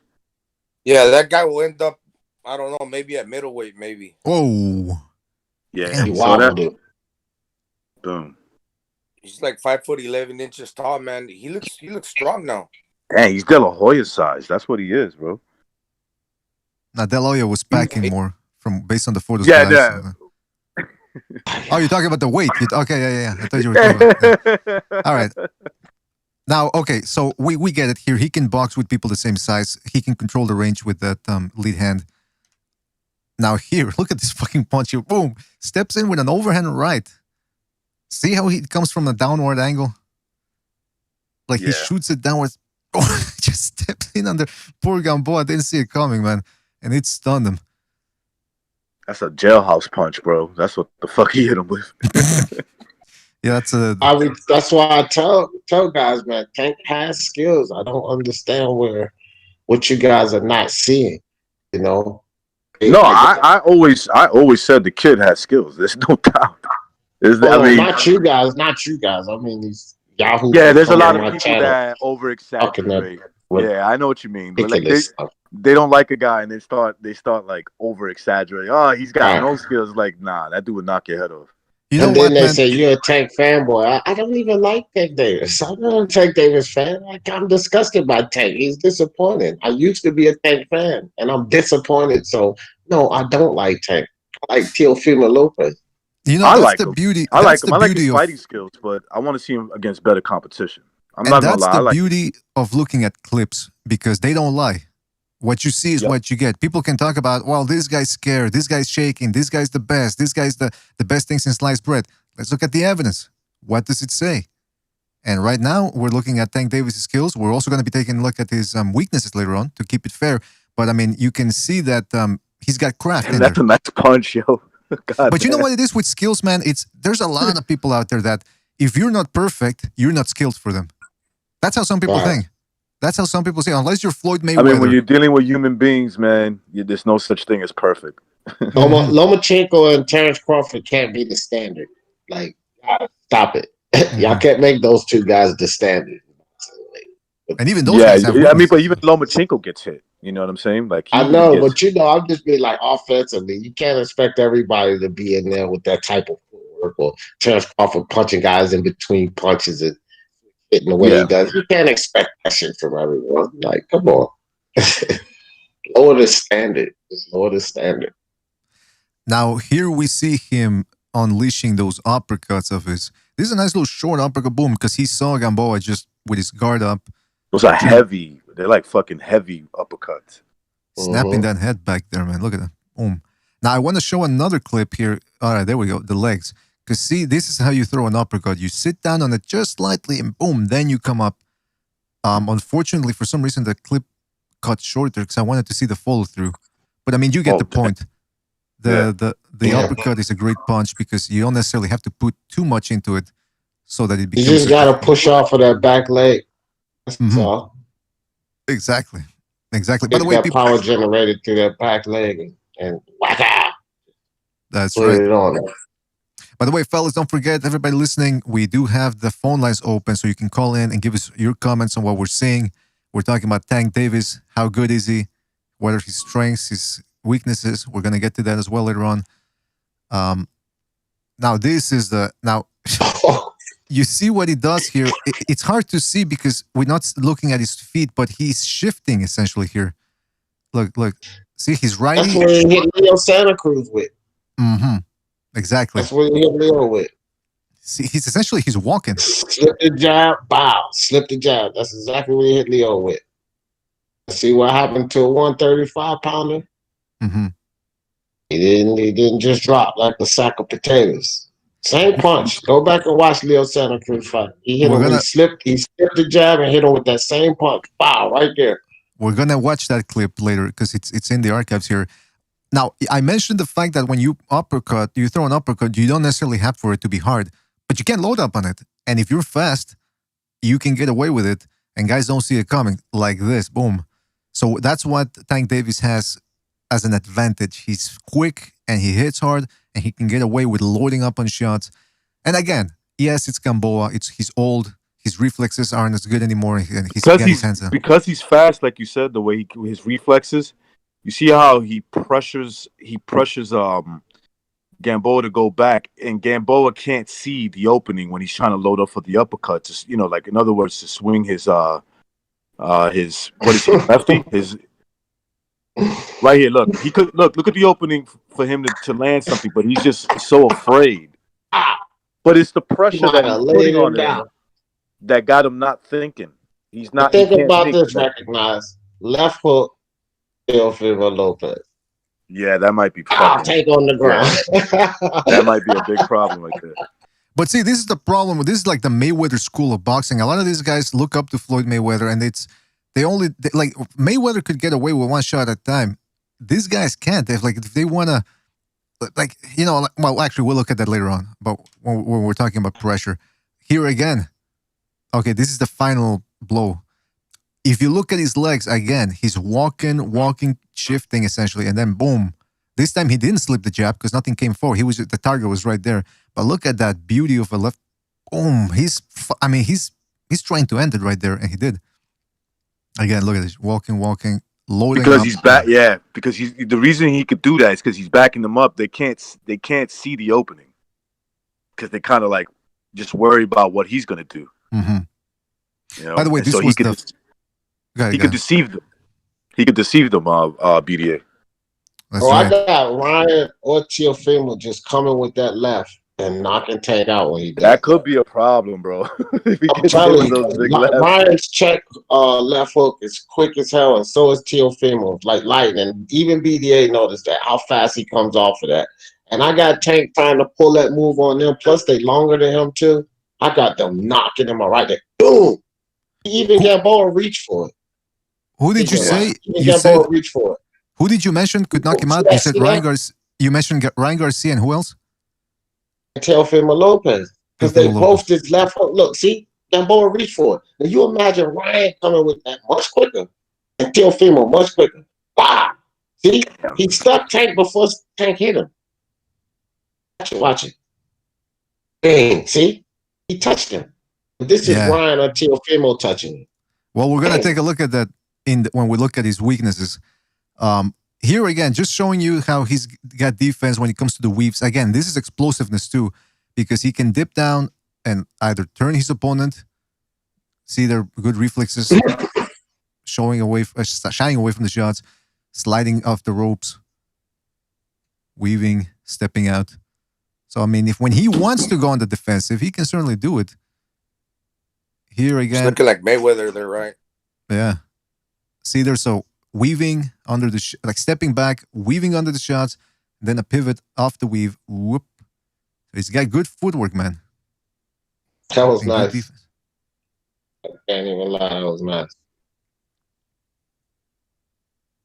Jed Kyle in the chat room says Mayweather's check hook on Hatton was a work of art. Yeah, man. If a guy's jumping in on you, that lead hand will always be there if you're a righty to catch a guy with a check left hook. All right, this is a beautiful move too, man. All right, so notice how he leans back, steps back, and then he uses his lead. He converts his lead leg, which is his right, to make it his rear and get out of the way there. See that? You know what I like about him, BDA, is that, you know, he's capable of making nice defensive moves, but he's right back to attacking you. Like that's his goal. It's just I'm coming right back to attack you. Mm-hmm. Yeah, you don't often see him do this against the opponents he's fought because Pedraza was trying to outslug him. Gamboa was essentially on the defensive, so Tank Davis was walking him down.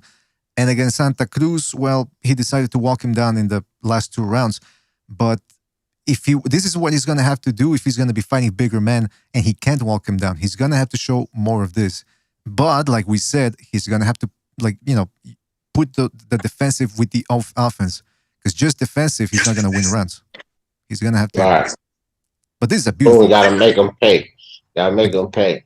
And with he's got good skills. He's got good skills. I'm convinced of it. He's a good fighter. We just need to see him step up the comp.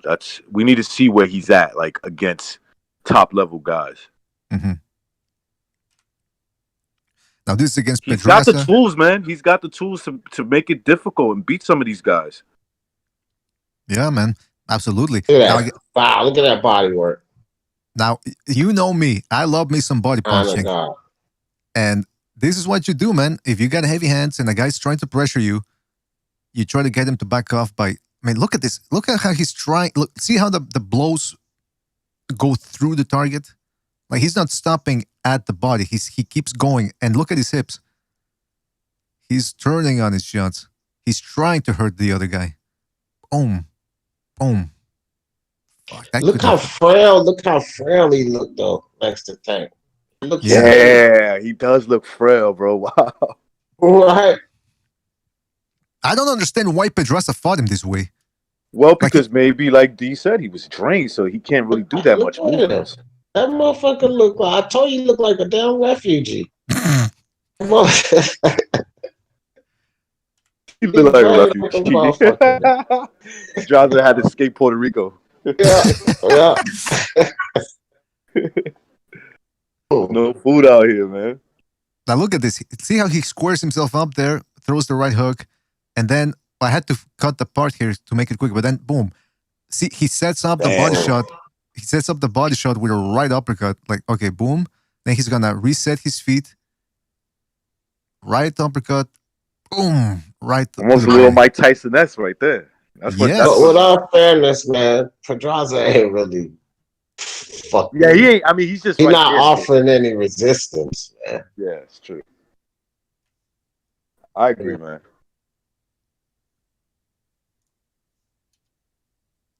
Another body shot. Well, he sort of missed it there. Jabbing upstairs, jabbing downstairs, left to the body. This nigga. I seen this fight though, but he was blasting Pedraza in this fight, man. He was absolutely blasting Pedraza. Like, holy shit. Padja in the chat room says, you have to admit, Tank looks very flashy. Yeah, that could help him out with the judges too. If a fight goes the distance, if his shots are the more impressive, even if a guy's blocking them, if the shots are impressive and he can prevent the other guy from landing flush on him, then that could... So we've seen it before, man. That flash can influence some of the judges.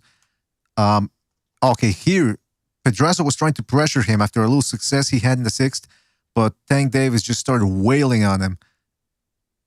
All over the place. Uppercuts, hooks, and then look at this body shot here. Boom! Doubling him over. You could see how he grinned too, Pedraza, when he got hit with that shot. You know what I think too? Because you said that he might have been weight drained and he couldn't box from the outside. He might have been. Look at this nigga's shoulders, BDA. No, what I'm saying is because there were parts where, I mean, he was letting his hands go. It's not like he was exhausted in there from the get-go. So I think it's a possibility that maybe he thought, okay, I'm going to take this young one to school. I'm going to put the pressure on him, see what he's got. And he ended up. I think he definitely did. I think he definitely said, this kid is too young for me. Like, I'll show him. But like D said, he looked weight drained, so he couldn't really waste many movements, like the way he usually fights. Mm-hmm. And so he was right there for Davis. Tank is tearing his body up, man. That damn body shit, I'm telling you, boy, that body shit is crucial. That's why I was saying before the Santa Cruz fight, I said, okay, Santa Cruz, if he wants to have success or just even make it the 12th round to the distance, don't exchange with him. Because if you're exchanging with this guy, he's going to catch you with these type of shots, through your shots, in between your shots. And it's anybody that's going to, well, not anybody, because we're going to look at that later on. But for the most part, most guys should just stay the hell away from the inside against Tank Davis and keep him on the outside. He's a short guy. That's what you're supposed to do. This game plan here, it's just, guys are just begging to get chopped up. Look at that. Yeah. And then look at when Did you guys see the shots he was landing on Pedraza? Yeah. Look at that bow. I mean, these are hard shots. That's why I was like, bro, Tank Davis was hitting Pedraza with everything but the fucking kitchen sink. Look, bow behind the guard. Pedraza's a tough bastard, but that's why I say, man, I gotta question Tank. I gotta question. Did you see that grimace look that he did when he got caught to the body? I mean, Pedraza's strong though. But it's not even the grimace. It's not even the grimace. It's he doubled him over. I mean, it was a visible. Yeah. And look how he uses the form. Did you see that? Had to control him. Right here, boom. Oh. But you could see, even though his face is like to the side of the camera, you can see him make that shit hurt. Yeah. And look at he controls him there with the forearm. You're gonna see right, left hook, and then look at see there. Kept him in place, and then boom. Oh, it almost looked like he said, no. Yeah, he did. I guarantee you, he did. I think that essentially took at the the fight very out least. He went, ugh, like, oh, yeah, exactly. Now this is him finally putting more than one shot together. See, he can't. This is what's very difficult because, like we saw earlier, he can counter with straight lefts and he can counter with that. Gosh darn, it reminds me of Zab Judah. Remember Zab Judah? That was his go-to move. He would step back, boom, throw a left uppercut. And this time, at least, he followed it up with a right hook. There, boom. My thing is, when he throw that uppercut, man, see, Tank and he enjoys having the speed advantage. When he throw that uppercut, look how low his fucking right hand is, man. He's just leaving himself completely open. That's right. Look at it. I'm telling you, check left hook. Ryan Garcia. But we're gonna get to that. Teofimo Lopez. We're gonna get to that. He coming down on Tank little ass, man. We're gonna get to that. D. You gotta look at his strengths for the moment. Okay, right. This is a short up, like another short left uppercut, but see how he shoots it. And this Gonzalo made a good point about this, that Tank Davis isn't really the guy that's gonna try to bust through your guard. He's really gonna try to look for you to throw your shot and throw it in between. See there, he saw it coming, and he saw the right coming, and he countered with his left uppercut, and actually almost made Pedraza jump in the air. Well, no, I'm exaggerating, but he did twist his head to the side, real bad. Boom. Nasty, man. And look at how he turns his hips, too, when he throws it. Boom. And he sits down on it before throwing it. Jet Cal said that uppercut by Zab was money. Claudio Monreal says... Claudio Monreal says, damn, those body shots look crucial. Yeah, man. Okay, Draco J21 says, LMAO, people said the Pedraza fight was fixed. Jonathan Mercer says, D. Jefferson was absolutely wrong about the Loma fight by the 10th. Okay, well, we're going to get into the fucking something. See, this is not wrong. Hold on. We're not D. Forget about it, because otherwise we're going to... Don't engage them, D. We're going to stay here all night. Jackson's looking for trouble, man. All right. Exactly. Jackson's looking for trouble. Again, this is just Tank Davis on the inside, showing you the array of punches. Left hook again, right uppercut, elbow, left uppercut, right, so semi-right uppercut, boom, another left uppercut. Breaking the guard there. Yeah, look how frail his shoulders are, man. Shit. Yeah, you're right, man. He did cut a lot of weight for this fight. Well, there's a reason why he's at 140 now, not even just 135. Like he's he's at 140 now, right? Yeah. That's right. Damn. He needed the check. He needed that check. He'll be a good contender. That's it. At 140. And see, fellas, this is the importance of following up on your shots, on your counters, because he missed with the left uppercut, but then he followed it up with the right, and the right landed. So this is why I tell people too, when they're working the speedball, the double end bag, if you miss it, don't fucking stand there looking frustrated. Oh, I missed. Keep going. You missed with a jab or you missed with a right, throw a left uppercut, throw another right hand. You're going to land something. This one shot at a time thing a la Mayweather ain't going to cut it, because guess what? You're not Floyd Mayweather. You got to put you got to string combinations in there. Give yourself a chance, you know? Now here, what am I showing here? Okay, here I'm just showing that he can fight off the back foot a little bit too. Showing his foot movement, his jab. He's trying to outbox the taller guy. Boom, counters with the jab. He's walking more or less, shifting. Another jab. So he's keeping Pedraza at bay. Pedraza trying to pressure him, trying to keep the pressure on. Left hand, and then as soon as he lands it, he slides to the side. So he's got good footwork, man. Oh, by the way, Apology Man said, I'm too drunk. I'm going to drop off. Have a good night. All right, Apology. Thanks for dropping by, man. He's drunk. I didn't even notice. He's a young man, you know. That's what they do. All right, now look at this. I had to include that left hand because that just shook. Okay, so yeah, these clips are highlighting how he just shoves guys to the side with his shots. I'm telling you, look, again, going back to the power, he's not going to knock you out with one shot all the time. You know, he did it to Santa Cruz, but don't expect. But he's got heavy freaking hands. These are the type of shots That's what I was going to say, BDA. Every shot that he lands, he'll rock the other guy's head like a bobblehead. But you know what? Yeah.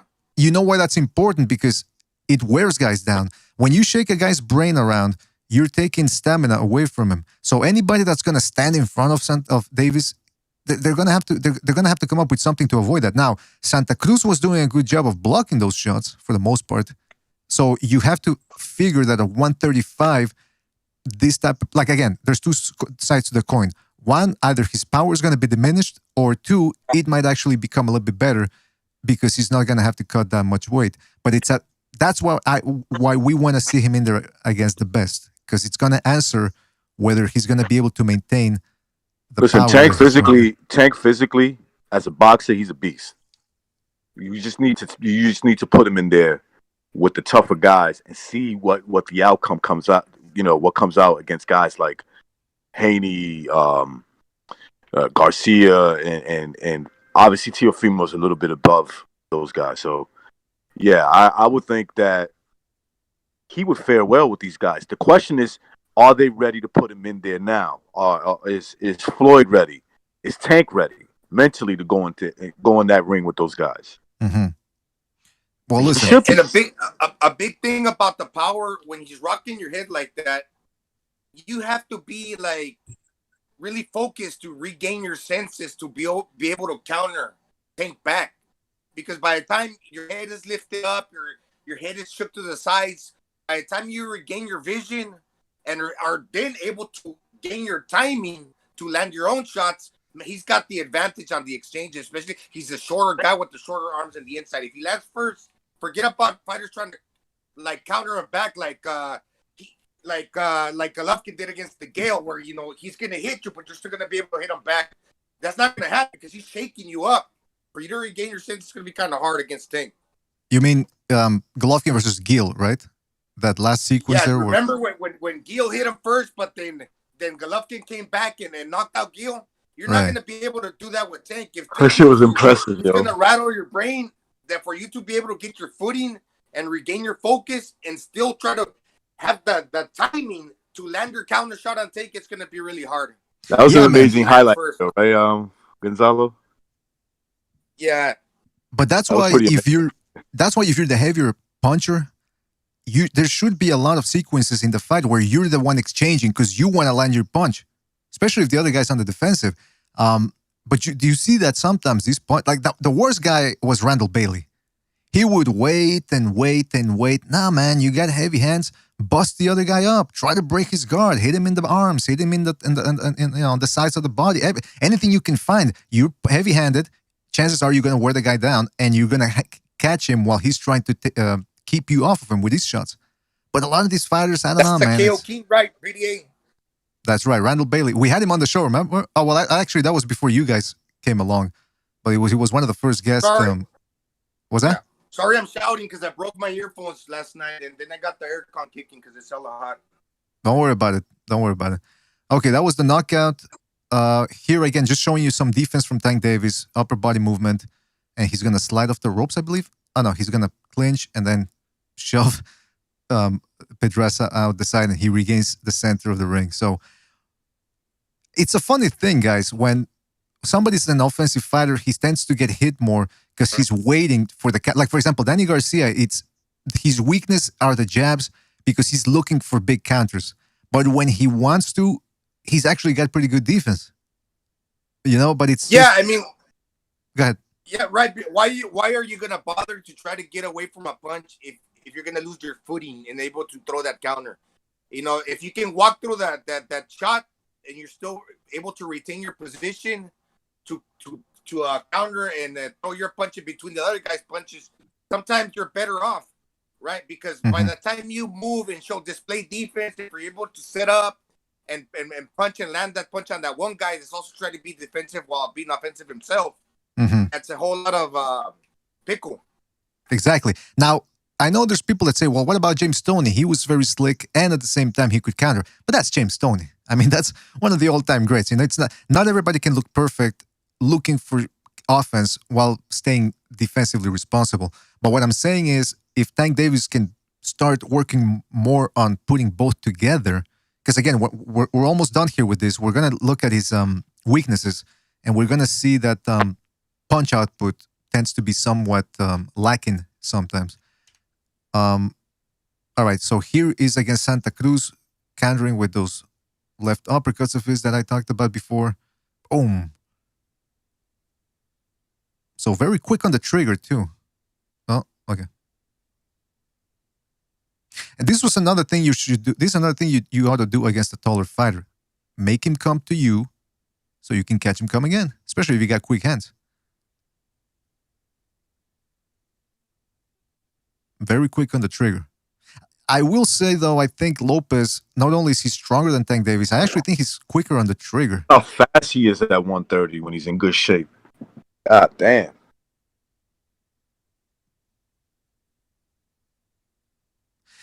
Santa Cruz was doing a good job of keeping the hands up for the most part. Yeah. But Santa Cruz is not bad. He's just that, you know, he's not strong enough to keep up with Tank. That's all. The size difference in their arms. I totally agree, man. That's all the indication that this guy's bigger, stronger, everything. Yeah. Hey, by the way, I didn't a little bit faster than you too. I didn't know that you don't ever want to fight a guy that there is no advantage that you have. If he's thicker and bigger than you, and then on top of that, faster than you. Come on, man. It's pretty much done. Now here again, I'm right hook, right behind the guard, breaking the guard, shoving Santa Cruz to the side. Yep. It's you guys tell me. Sometimes I look at Davis and it seems like he's slapping, but he's just so strong, especially against smaller guys, that he's just, even though the punch. That's an anchor. That's like an anchor punch. Poof! Like it turns. It looks like it's going to turn into a slap, and then it hits you. It's all knuckles hitting you. Yeah, the Mayweather gym fighters tend to punch a lot. Like I know Broner is not technically a TMT fighter, but he's got that Mayweather technique to him. Mickey Claybay too. This guy. That's hitting the body. That's hitting the heavy bag. That paying off right there. Exactly. I noticed that his gloves during the fight didn't have a label. They just look like a pair of diapers on his hands. Who you talking about? Tank Davis. Tank Davis. Like he's wearing two pair of diapers. It looks like he's wearing. It looks like he's wearing. Nothing. What it looks like he's wearing rolled up toilet paper around his fist. Like he just rolled, and he had some fucking clothes in there. It's true, Gonzalo. I didn't know. I hadn't noticed that, man. And he was wearing the whole Mexican motif, and he should have put green or red tape around his gloves like Leo. That blues, don't go with the green, red, and white. Yeah, I know, man. Maybe that was the commission that came up with that, because I think it's when you have some commissions like California, they give you the red tape, and others they'll give one guy the red. The guy who's in the red corner, he'll get the red tape, and the guy in the blue, he'll get the blue tape. So I think that's what happened here. Okay, that's right. Now here we see again Tank Davis breaking the guard. Look at those. Like, that's heavy-handedness for you right there, man. And combined with speed, because weight plus speed equals a lot of velocity. And that's what we got here. Oh, yeah, somebody said in the chat room, Trill Ballin said he's wearing winning gloves. He had grants on, but he didn't like the way they felt. Yeah, Gonzalo, I think it's because of the low quality of the GIFs that you can't really see the logo, but I think he was wearing winning gloves. Okay. If somebody can confirm that, that would be fantastic. I still say they're a pair of Huggy diapers. Right.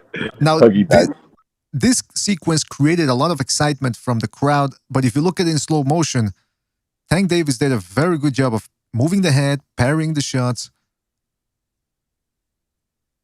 See how he's changing levels, rolling with the shots, parrying.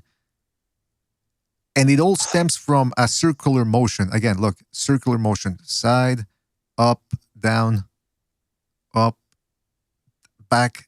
Then he rolls again, and then he pivots. And I didn't see anything landing there, man. Man, I've been shit. Yeah, he would get beat up by Teofimo, Tank, from what I'm seeing. Yeah. Promise. I think Devin Haney gets him too. These kids are bigger. They got more punch resistance. Teofimo's going to shoot down the middle. That's the difference. You're going to shoot right down the middle. Now, in this sequence, you're watching Santa Cruz putting pressure. Again, head movement, dips down, grabs him, and then turns him. This is something that we saw in another clip against Pedraza, I believe. So he likes to make guys smother him. He smothers the guy, and then he'll turn him while in the clinch. He could have used his forearms there too, but he decided to clinch. Keep going with the clinch. And we're going to see why later on. But he's got a good technique to get out of the corners when he wants to. Slide off and not allow himself to be cornered. Not just turning Teofimo or Devin Haney like that. No. Well, yeah, I mean, I doubt Haney's going to jump on him from the get-go. If he wears him down, maybe. But, yeah, at least he's got a good craft is what we're looking at. Now, weaknesses. Oh, wait a minute. This one's... Okay. Well, let's start with the uppercut, I suppose. He sometimes becomes lethargic with his defense. And that's a huge... And you can see the reaction from Tank Davis. Boom, catches the uppercut and starts like... All right, steps back a little bit, regains his senses. Because see how it snapped his head back up? I'm guaranteeing you he saw white.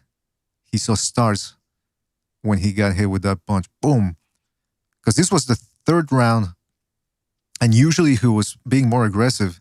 But then as soon as he got hit with this one, oops, he had to take a couple of seconds. That was a little bit that was a dose of his own medicine, right? Exactly, yeah. But he took it. Boom. But yeah, that's what I don't like because he gets a little too comfortable on the inside.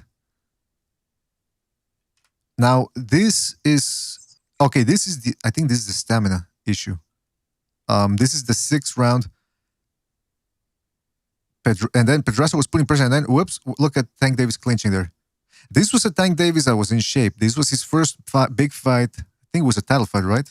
And he was in shape. You are full on in shape.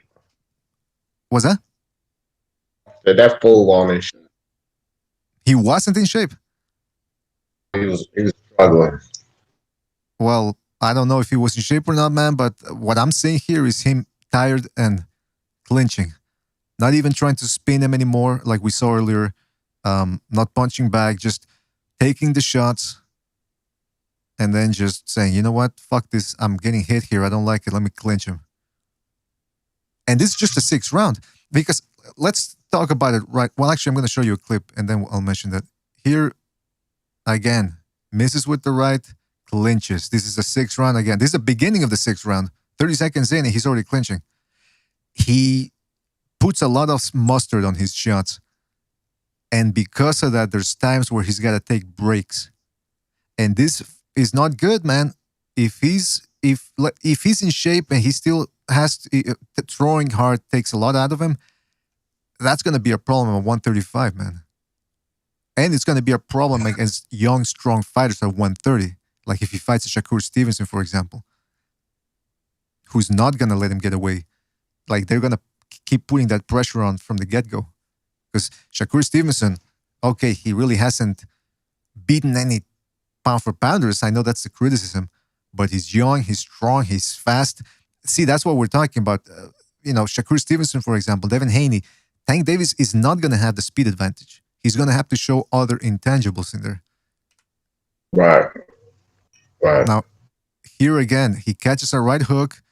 Oof. Sort of like thinks about it a little bit, drops his hands, and then just starts moving even more. Because he didn't like that right hook to the body, and he was already tired. This is the 5th round, by the way. So we saw him tired in the 6th. Now this is the 5th, the previous round. Gets hit with a right, drops the hands, and starts moving even more. He did not see that. We don't want to see that from Tank Davis. We want to see a good work rate. We want to see solid defense.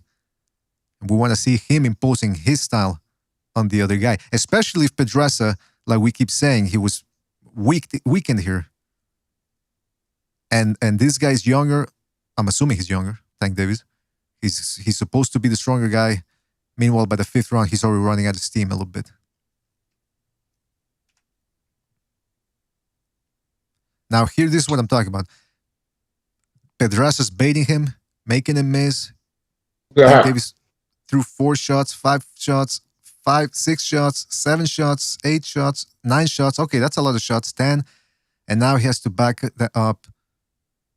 I mean, okay, this one, let's be fair to Tank Davis. That was 10 hard shots.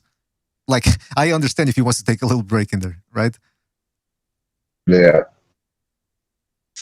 But how his hands are down, and with Ryan and Teofimo's reflexes, man, he's getting dinged in between one of those shots. Mm-hmm. Absolutely. Man. Well, look, did you see that he got caught there with a little right hook? Mm-hmm. Well, I can't rewind or fast forward this, so we're gonna have to wait until it repeats. But yeah, essentially, Pedraza was just trying to like make him lose steam, and that's the other thing. Tank Davis shouldn't have bought this. Like he should have gone to the body like he was doing in the beginning, but he fell for the trap. He's like, "Oh, you're gonna disrespect me, man? I'm gonna try to get you." And now he wasted 10 shots trying to hit the guy in the head. See there, he got hit with a little right. But then again, I suppose that's part of being young, right, guys? I mean, sometimes that happens. I mean, it's a professional fight. The tension is high, testosterone's flowing. Sometimes guys lose their composure. So hopefully Tank Davis can keep his reined in. This is just him taking body shots from Santa Cruz. Lead left hook right to the body, and then a jab. And think about it. Santa Cruz is quick. He showed quick hands, good combinations. Devin Haney and all those guys, they're not going to be throwing that many combinations at him, I don't expect, but they will be throwing faster shots and more than likely heavier shots because they're lightweights. This guy was coming up. So this type of shots that he seems to be taking here. Man, that's from Leo Santa Cruz. If Teofimo hits you with that same body shot, you're going to be pissing blood. And by the way, fellas, we're almost done here with the clips. Don't forget, the phone lines are open if anybody wants to call in. You guys just take over for a 2 minute, oh, not even 2 minutes, but I got to go relieve myself. So if you guys just want to comment on this clips here where he's overshooting the distance and reaching against Gamboa. Again, he has something that Pedraza and Santa Cruz didn't do, which is he was making Davis come to him. And if he fights a guy like Shakur Stevenson, Devin Haney, Teofimo Lopez, and yes, Ryan Garcia, this is what he's going to be doing. He's going to be trying to put pressure on and perhaps overreaching. So if you guys could do me a favor and talk about it, I'll be right back. 30 seconds, 40 seconds. Recognize? Yeah. My bad. Yeah, the mistakes he's making, I don't know about you, D. I see him as minor mistakes. Like the overreaching a little bit. Watch, look, like right here. That's not that bad anyway. Okay, he just missed. I don't see them as big mistakes. What about you? That hook at the end, yeah, but they're not big mistakes against the Gamboa, but I could see them as really big mistakes. I've seen a lot, like, I think about Teofimo's hook, his left hook, and Ryan's lightning fast check left hook, right? And I see Tank leaving himself open so many times, bro, right? Well, there's a price you gotta pay for being so short and compact, and usually having the advantage on the inside, right? So him being the shorter guy, he's gonna have disadvantages against the longer dimension guys. Right. And that's just one knock that you really don't want to have. And I see a habit of him dropping that right hand too often. And again, these guys capitalize off of that type of stuff. Ryan doesn't, especially Teofimo, capitalizes off that kind of stuff. And that's true, yeah. Really dangerous. The one that I see that could be a really big mistake. 90 seconds. Sorry about that. I'm back. All right, so do we move on from this clip? Yeah. Yeah. Yeah. Yeah. Almost done here, I think. Here he's just, again, on the inside, though, he tends to be a little bit careless as well, and he drops his hands. And he tends to, as we're going to see later on, if you lead with the right, he rolls with it. Oh, he caught Tank with his forearm. Watch this. Look. Tank's a little hurt right there, boy. That, he caught it with a good hook. Look, boom. Right there, you see that? And then the forearm. Now, that's what I'm saying. Like punches like that, even Miguel Berchelt is going to be placed better, right? Mm-hmm. It's going to be placed better, and that's dangerous for, like I said, even Miguel. Like boom, Miguel Berchelt, and then he comes boom. That's going to be a well placed punch, right? Yeah, and he's vulnerable to, like I said, if you throw the right against Tank Davis, he rolls with it, and then he tries to roll with the upcoming left, but sometimes he's not quick enough, and he drops his hand, that right hand, and so that becomes a problem right there. Here against Santa Cruz, he ate that left hook to the body, boom, and you see how he drops his elbow a little bit, because he felt that one right there. And if he does this, just stand in front of a guy like Berchelt, he can't do that with a guy like Berchelt, because those body shots are going to be heavier coming from a heavier guy. Those are the type of shots that he's got. I don't know if he's probably going to try to box Berchelt, make him run into a left uppercut or something, because slugging it out with him, as much as I would like. I think he'll fight better. I think you'll see his better skills when he's fighting those type of guys. Mm-hmm. Yeah. I'm trying to understand what kind of power Tank Davis, if he got like that Mike Tyson or Ernie Shavers power. Like they would say that Ernie Shavers, when he hit you, you go to the hospital for 2 weeks. And Tyson, yeah, he will knock you out, but you'd be able to drive home that same night. Tank probably has power like Zab hard, Judah. he'll bruise you up, right? Tank has power like that. Neither. Because look, he's explosive, but when BDA said right now that sometimes he's not that fast, I can see how he's not that fast. So he doesn't have like the Mike Tyson per se explosiveness that is gonna drop you on your ass like really fast because the suddenness of the punch. Yeah, he has that, but he also like heavy-handed, like maybe like Ernie Shavers, who kind of in between the two of those. Like I'm just thinking how his punches would feel like the next day. I think by the way, bruise you up pretty bad. Sorry to interrupt. Before we continue, man, I didn't notice we got phone calls here. 619, you're on the air. 619. Hey, what's up, guys? It's Jose. Hey, Jose, how you doing, man? What's on your mind? Pretty good. Hey, I just noticed that I've seen Tank throw that punch before. I think he starts it off as a bolo punch. That's why he throws it so quick.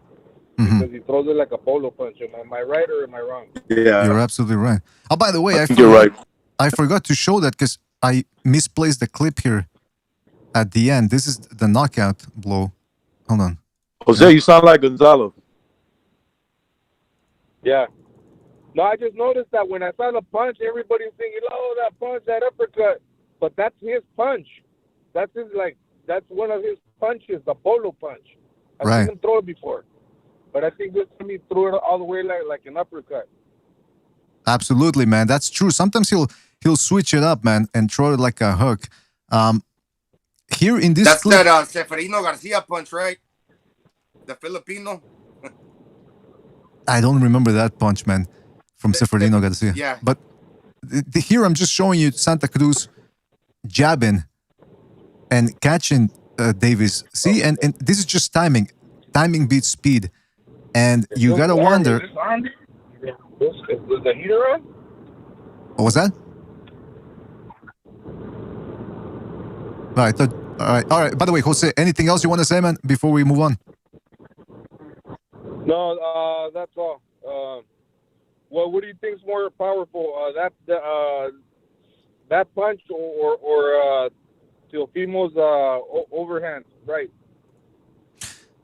I think if we're talking uppercuts, I think that's the thing we should be focusing on. Teofimo's got, some people say, well, Teofimo's power is overrated because he hit Magdalena with 3-4 flush uppercuts and they stayed standing. Meanwhile, Davis is knocked Davis out. But I think I'm gonna say Lopez, man. Logic dictates because of the size advantage he has. He's just a bigger dude, and he's got, I dare say, he's got slightly quicker on the trigger than Davis. So I'm gonna go with Lopez, man. I think Lopez's punches are harder. Definitely Teofimo, because we're talking Tank knocking out 126 pounders, and we're talking Teofimo knocking out 135 pounders. Mm-hmm. Yeah. He knocked out Comey. He's a big boy, and he pretty much finished him with one punch. That was a one punch knock. He got up and he made the count, but he was done, right? Like we could say that the fight was over already. And he made Lomachenko respect him a whole lot early on. So that type of power, man, combined with speed. Loma had to respect him because he felt something, and he said, "Nah, I'm not going to take that risk." All right, Jose, we're going to move on, man. Thanks for calling in, man. Yeah. Catch you on the next one, all right, man? Okay. Take it easy out there. Later. That was Gonzalo's brother, right? Gonzalo, that was your brother, or was that another Jose? Yeah, that's my brother. All right. Shout out to Jose. Thank you for calling in, man. Let's go to 6110. 610, you're on the air. 610. Hey, this is Kevin from Chicago. I hate the Jews. Oh, man. Death to all of them. All right. Is this Jackson? Now, what's up, boys? Yeah, what's up, man? Yeah, what's up, boys? What's going on tonight? Well, we're just taking a little look at Tank Davis here. Go ahead. All right. Let me say something. Tank Davis is overrated and he sucks. He's got that one. BDA recognize. You guys will probably pick this up. He has that one punch, that uppercut. He throws it way too far out, and he telegraphs it like a fuckboy. If he's doing that against Lopez, dude, Lopez with those short shots, it's over. It's going to be, if he tries to throw that fucking leaping uppercut against Teofimo Lopez, and he's never going to fight a Lopez, oh my God, he gets sparked out so fast. Fuck. Yeah, man. If he can keep making 130, man, clean that division out. Make a legacy for yourself. 135, it's a bigger challenge, but it is bigger. And look, there's guys out there It's a bigger challenge. I agree. I'm sorry. Go ahead. No, go ahead. No, I was just going to say that, look, at 130 is really, look at his height. He's like 5'5". That's where he should be at. And I think he can make a lot of noise. Look, at 135 is going to be tough. I don't think those guys run through him easy. I don't believe that. I think this kid is good enough to at least give them a good fight. Even though he'll have a size disadvantage going into those fights. But I think he's skilled enough that he can make it a good fight. But 130 is where he should be at. Yeah. Recognize. Do you think Tank, like, if I still think Loma completely takes him to school, but recognize it. Do you think if Teofimo, I'm saying at 135, he stops Tank, doesn't he? he could. I would say yeah, he could. If Tank finds himself in a situation, let's say I'm too far behind, I don't think I can outbox this dude, and he starts going for shots, I could see Teofimo setting him up and catching him with something big that hurts him enough that you can stop him. Yeah. Hey, caller, this is your boy D Jefferson. Teofimo Lopez I rolls love you, Tank D. little How are head you? all around that goddamn ring. He stops him. No doubt in my mind, he stops his little ass. Now, Jackson, you said that you think that who stops who? He thinks Teofimo Teofimo will. stops Tanks. He thinks Teofimo will stop Tank. Oh yeah. I think we all agree on that because how he lunges. No, wait, time out. His main I gotta power say, punch is that uppercut. we don't all agree on that. I'm not 100% sure. I'm not sure he could beat Tank. I mean, stop him. Well, I don't mean he stops him, but I'm saying like he's definitely going to be the favorite, and he at worst he probably beats him on points because you know how Roy Jones. I'm not comparing Teofimo to Roy at all, but he has really short, explosive shots. You see what I'm talking about? I would I think he'll catch him. Jackson, I think you could compare Teofimo to Roy Jones because the one thing that those guys are, they're snipers. Yes, they could box, like Teofimo knows how to box. But his power is catching you with a fucking shot you don't see and knocking you out. Like Roy does. Yep. Roy did in his prime. Oh yeah, Roy used to make a living out of that. He would just with those shots, he'd have his hands behind his back. Yeah. He's no Roy Jones, but with the quick punching muscle fiber, I believe he has. Yeah, he's no Roy Jones, but in that manner, yeah, definitely. now here in these clips that I'm showing here, he's getting out jabbed by Santa Cruz. Now, a tall guy like Ryan Garcia could control him on the outside. The only thing I don't like from Ryan Garcia is that he's from that one punch at a time school. One shot at a time. That I want to see these guys, taller guys, snapping that jab against Davis because that punch is there. Look here against the taller Pedraza, jabbing him, and this is just this. I didn't even show all the clips where he was getting hit flush with these jabs. I mean, look at this. They're snapping his head back. Yes, these guys are not gonna knock him out with one shot, but when you're getting your head snapped back like that, it's taking away your upper body movement and your legs. It wears you down. Now imagine if he's taking these shots from faster guys and heavier-handed guys, and he can't hit them as easily as he would these smaller guys. He's going to be in trouble. Look at this. Bro, and Devin Haney is 5'9". All right. Dude is not going to just stop with the jabs. He might go with one over the top. Look at how Tank heads back. All right? Mm-hmm. And Devin Haney's faster than Leo. Stronger than Leo. Exactly. And I do believe Devin Haney's best punch is the jab. And he can throw it, the up jab, he can lead with it, he can throw it to the body. I mean, that jab alone is going to be causing Davis a lot of problems. I mean, look, I'm showing the clips. Santa Cruz caught him with the jabs, with a lot of them. Pedraza's doing it. It's not a coincidence, fellas. I mean, that's he's too relaxed in there. And he's short. So he's against these taller guys. They're gonna be landing that jab.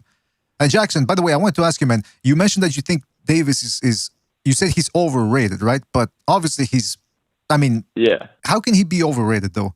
If in my eyes, given the circumstances, what he's done, like his body of work, I mean, you really can't call him overrated because he hasn't done anything for you to rate him. So I get what you're saying, but he gets too much clout. I mean, he should have fought Lomachenko. Like, that could have been a good look. He could have been the Lopez, or he could have lost and been the Canelo. So I mean, you know what I mean when I say he's overrated for all the attention. I don't know. Listen, I gotta go, but I'm gonna continue watching it. But there's a lot of stuff he needs to learn, and he's still a young guy. So we'll see what happens. Point taken, Jackson. Thank you for calling in, man. Catch you on the next one. All right, Jackson. I kind of agree with Jackson in the terms of, like, if you're a fanboy of Tank Davis, When you over exaggerate, yeah, you're overhyping him. I look at it as a boxing, just the technique and yes, the competition.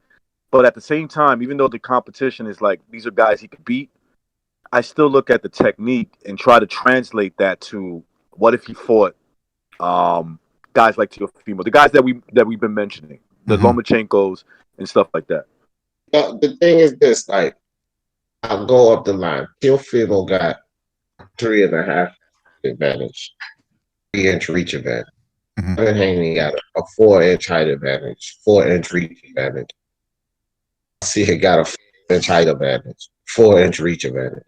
Bro, how does he feel with these guys, man? That's what we were saying. I mean, I agree. He's. I'm sorry. Go ahead. That's what we were saying. Just real quick. That's why I think he should stay at 130 because there's enough challenges at 130 for him to make a name for himself in there. If he goes to 135, there's guys. Listen, there's guys across boxing history that are perfect for one weight, but if they move up another weight, it's a big drastic change. Like Ricky Hatton, he couldn't compete with his style. He couldn't compete with the top welterweights. I mean, Mayweather would look bigger than the guy. Now imagine Hatton against fucking Shane Mosley and Margarito and Claudio. They would have run through him. No, they would have destroyed him. Yeah, they would have destroyed him. I think you're right. Yeah, so with Tank Davis, it's the same thing. If he moves up to 130 to 135, there's big discrepancies in size there in terms of length and all that. So maybe 135, there's enough challenges out there to give him a good fight or maybe even beat him that he can make a name for himself there. He's not obligated to move to 135 just yet. If he goes in there, right, he stays at 130, and let's say he's going to challenge himself. He's going to fight a guy like Burchell. He wins that battle. Let's say he wins that battle. I don't care if he goes the distance and he beats him on points.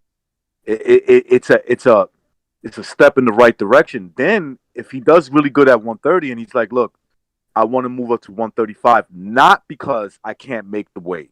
You see, that's a bad mentality. Go up to 135 because I want to challenge myself. I want to go in there in good shape. Cut less weight, cut 5 pounds less weight, and challenge myself. I think that's the right way to go. But if he's gonna do it like all of us been saying, because he can't cut the weight, that means he's not gonna go into those fights disciplined. I agree, man. Well, I'll say this: if he stay at 130 for 2 or 3 fights, he's never gonna even have to fight Devin Haney or Teofimo, because I can guarantee you they'll be gone up to 140 by then. Yeah, Ryan was 140. Ryan might be sticking around, and that'll be a big fight there to step up and fight Ryan. But Teofimo, I'm telling you now, Teofimo got 1 or 2 more fights at 135, and I'm banking on 1 more fight. He's going to 140, man. Big. He might take a big money fight at 135, but I think Teofimo has said, man, 140 is where he. I thought he said 140 is where he needs to be. I think that's why he's hollering out Tank. Right. So that's the biggest money fight that he can get right now. He can't get Ryan, right? That's probably the second biggest, because Devin Haney, people want to see it for the 4-belt undisputed, but money-wise, that's not the biggest fight. It's either Tank or Ryan at this point. Don't sleep on Teofimo might taking the rematch against Lomachenko too. You remember, they might, he might say, look, I'm not interested. And then they come up with a big money bag and he's like, okay, maybe I am interested now. Now we talking. I don't mind him doing that, because to me, that's about being a champion. It was questionable whether some people had it questionable or not. People had a question in it. They was like, Lomachenko. He won that fight. He won that fight, but it was close. You know what I'm saying? Well, some people feel like it was a draw. They feel like Lomachenko at least owned the draw out of it. Then there are actually some people that think Lomachenko won, which I don't agree with. But it's still one of those fights that's deserving. Like Regis Prograis versus Josh Taylor. We all agreed. I think we all agreed that Josh Taylor won the fight, right? Oh, Josh Taylor and man, I gotta be honest with you. Sometimes I watch that fight. I'm just being honest. Sometimes I feel Regis could have pulled it out, man. Right. See, and that's the thing. So these are fights, in my opinion, that's deserving of a rematch. If Teofimo is a young champion, go do it again. You give Lomachenko his shot. Fuck it. If they fucking around and everybody, you can't figure it out. I would prefer him. I can't lie. If he's going to stay at 135, I would prefer him just go ahead and get the Devin Haney shit done. Right? If be your last, I would prefer. I think they're looking at the bigger picture, though. Tio and Devin Haney. I think they're looking at something down the line. You know, when they're worth more money. All right, now, fellas, we're almost done here. So we've got a couple of clips left. Here, real quick. You just see Davis, man, again, getting too lethargic, hands down, catches a left hook, right hand, and another left, and his whole head snapped back. Yeah, bro. Now he can't be taking no shots from Ryan. Nah. yeah, he can't do that. He's going down. Fuck that, bro. No, that's a glitch right there. If he does that, that's a glitch he might not be able to get back up from, bro. Against guys that we were mentioning. Now here, Gamboa sort of slapping with his shots there. See that? He's hitting him almost with the palm there. So yeah, Gamboa could be dirty. We know that. Yeah, but I mean, what I'm saying is he's not hitting him with perfect technique. So this type of shots. But you see Tank Davis, see there, boom, and he keeps going forward. Why? He's like, again, it was a quick shot though, but here, hands down. See how he relies on backing up with his hands down though. That's what I don't like. I think that shot kind of slapped Tank because Tank caught him with a hook before he threw it. Like, right? See that? Tank caught him with a hook and it kind of threw the trajectory of that shot off. But that first one, this one, that was a bitch slap too. I mean, it wasn't a hard shot. Like if he's taking on Lopez is going to be throwing short right hands on the inside, in the mid range, on long range. I mean, he can't back up like here, boom. He can't back up with his hands down. It's going to be lights out. Well, not lights out. See, Gambo was at least as long as Tank, and look how he's catching him when he's exactly. Like when he's right there. So you can imagine like guys with better reach. And Fable got a 3-inch reach advantage, 3-inch height advantage. He's gonna be deucing Tank ass up. And Devin Haney is just ridiculous. He's 71-inch reach. So this dude is gonna freaking I think Devin Haney might be even bigger than Teofimo.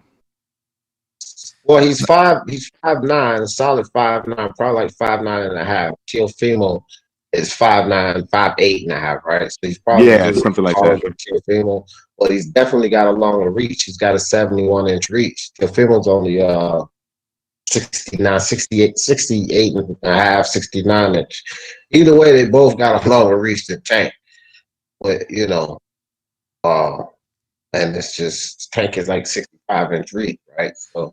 Now, this is what happens when he reaches. Well, here he's just, again, trying to roll with the shots. He rolls out, but he's got his right hand down. And here he's jumping into the body. Boom, completely open for a catch left hook. I mean, catch left hook, man. I mean, it's. You can't be doing that against the guys we've been mentioning, no. Ryan Garcia right there. Bah! Oh, man. That's how he caught Donald. Just like that. That's just how he caught Donald. If they don't put him on his ass, it's going to at least stop him. Ryan Garcia lay him out, bro. And he's fast with that check left hook too, Ryan Garcia. That comes fast, man. Also Teofimo Lopez, man. These guys are great counter punchers, man. This counter punching style, I'm really digging it, man. Marquez was a good counter puncher, but he was old. But he coupled that with his aggression when he got guys hurt. But you got counter punchers that are excelling, like Teofimo Lopez, 23 years old, man. That's right. The best sequence I ever seen of counterpunching was Casamayor versus Marquez. They counterpunch each other 2 times in a row. They in that fight. Like if you go back, I don't know, I don't remember what round, but they Marquez counters him, he counters Marquez back, and then Marquez counters him right back. Yeah, Marquez. And I mentioned that he was old because although he was a great counter puncher, and he had great timing. How much better it is when you're young and you got a hair like Trigger. Exactly. Yeah. No. Yeah. Marcus was an all-time great with those counters. Yeah, now, those were good punches that Leo just landed, and I saw that in the fight, and it was pretty good. But look, they're snapping his head back. What I'm saying is this, man. These shots are snapping his head back. whether he can take him or whether Tank Davis can take him or not is irrelevant right now because what's going on is he can be hit. His defense from the outside ain't all that good. So if he's fighting guys that are going to be able to catch him and then make him miss, how's he going to win the fight? Is he going to be able to always knock them out with one shot like he did to Santa Cruz, or is he going to be in trouble? Right. Yep. I agree with that. Yeah. Because look, this is the same thing some people were saying. I remember when I was doing videos for Golovkin Canelo, and people were saying I showed a lot of clips of Kell Brook hitting Golovkin, and some people were telling me, or Golovkin Monroe, and people were saying, oh, he wanted to get hit. Trust me, when you're wearing 8 or 10 ounce gloves, nobody. You don't want to get hit. Exactly. So you don't this whole you don't want to get hit. Yeah. So this whole thing about Tank Davis was like I heard some people say that he didn't care. Trust me, man. And okay, let's say he didn't care. Let's take that again, like I said, with young guys who are faster than him or just as fast and who are going to be able to keep him off of them. Like, what's he going to do? He's going to have to go to war or he's going to have to bank on one shot. I mean, but the way he placed those punches, Leo, was. Yeah, he was hit him with 2. He only hit him with 2, but the way he threw him was like, that was nice. I ain't even going to lie. And then he finished it with that uppercut inside. That was nice. And the problem is this, is because he's trying to roll with the shots, but he's not quick enough. Or rather, Santa Cruz is quicker than he expects. See that? He's trying to roll with the right and then with the left, but the left is coming, boom, right there, like a jab. So and this one, I think this should have been a knockdown. Oh, no, that's not it. And then also. No, he got tripped on that knockdown, man. Right. Leo got his leg behind Tank. And Tank just backed up across his leg. It was a trip. How come I didn't have the... Okay, I'm trying to... Okay, this is Gamboa doing the same thing. See? 2-1... Oh, no, wait a minute. Yeah, 2-1... See how he's trying to roll with the shot? I'm telling you, if Gamboa was younger, he would have been... I think Tank would have been in some trouble, boy. Yeah, because Gamboa was fast and he hit hard when he wobbled the hell out of Terrence Crawford. I mean, he had Terrence Crawford on news and stinky leg for sure. He wobbled the shit out of Crawford, fam. So that 2-1-2-1 or 2-1 combination is Davis's Achilles heel because he tries to roll, but he's not quick enough when the straight left comes in. Or even the right in this scenario. See that? See, he got caught with 2 punches in a row. 2 punches in a row. So he can be caught with 2 shots. That's something that I would be concerned about. Yeah. When you could get hit with 2 shots in a row. You know who throws that? You know who throws that really fast and really accurate? Devin Haney with a fucking 71-inch reach, too. That's true. That is true. Think about that. Hey, Jet Kyle says, Prime Gamboa was a beast, wasted his talent in the pro game. Yeah, man. I mean, he was, some guys can't transition either from amateur to professional. And Gamboa is just shitty defense, man. He was very flashy when he moved his upper body, but when he came forward and all that, like chin up in the air, it was a shame because he was beautiful to watch when he was on. But yeah, I don't know what happened to that guy. All right, now this is I misplaced this clip, but this is the knockout.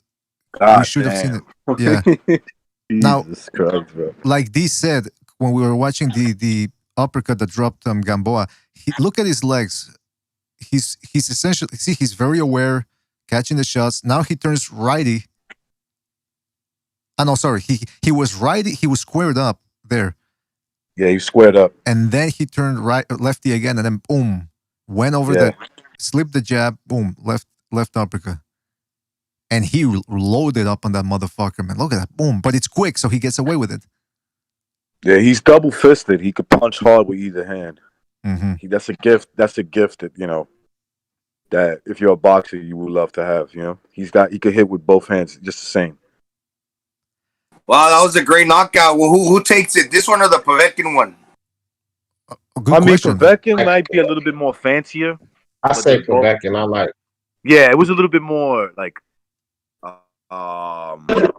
What he do? He slipped the left. He slipped his left jab. More textbook. Yeah. See, and then the thing is, like, Leo Santa Cruz never had Tank in trouble. Mm-hmm. Dillian White, a Povetkin down twice, and then Povetkin comes back with that knockout. I think that one's impressive. And then, like, even the knockout itself, man, that was so. I mean, both of them was perfectly placed, but just Tank Davis did it to a guy from 126. Povetkin did it to a bigger heavyweight, not a smaller guy. Better knockout. I just The think Cepeda knockout was impressive too.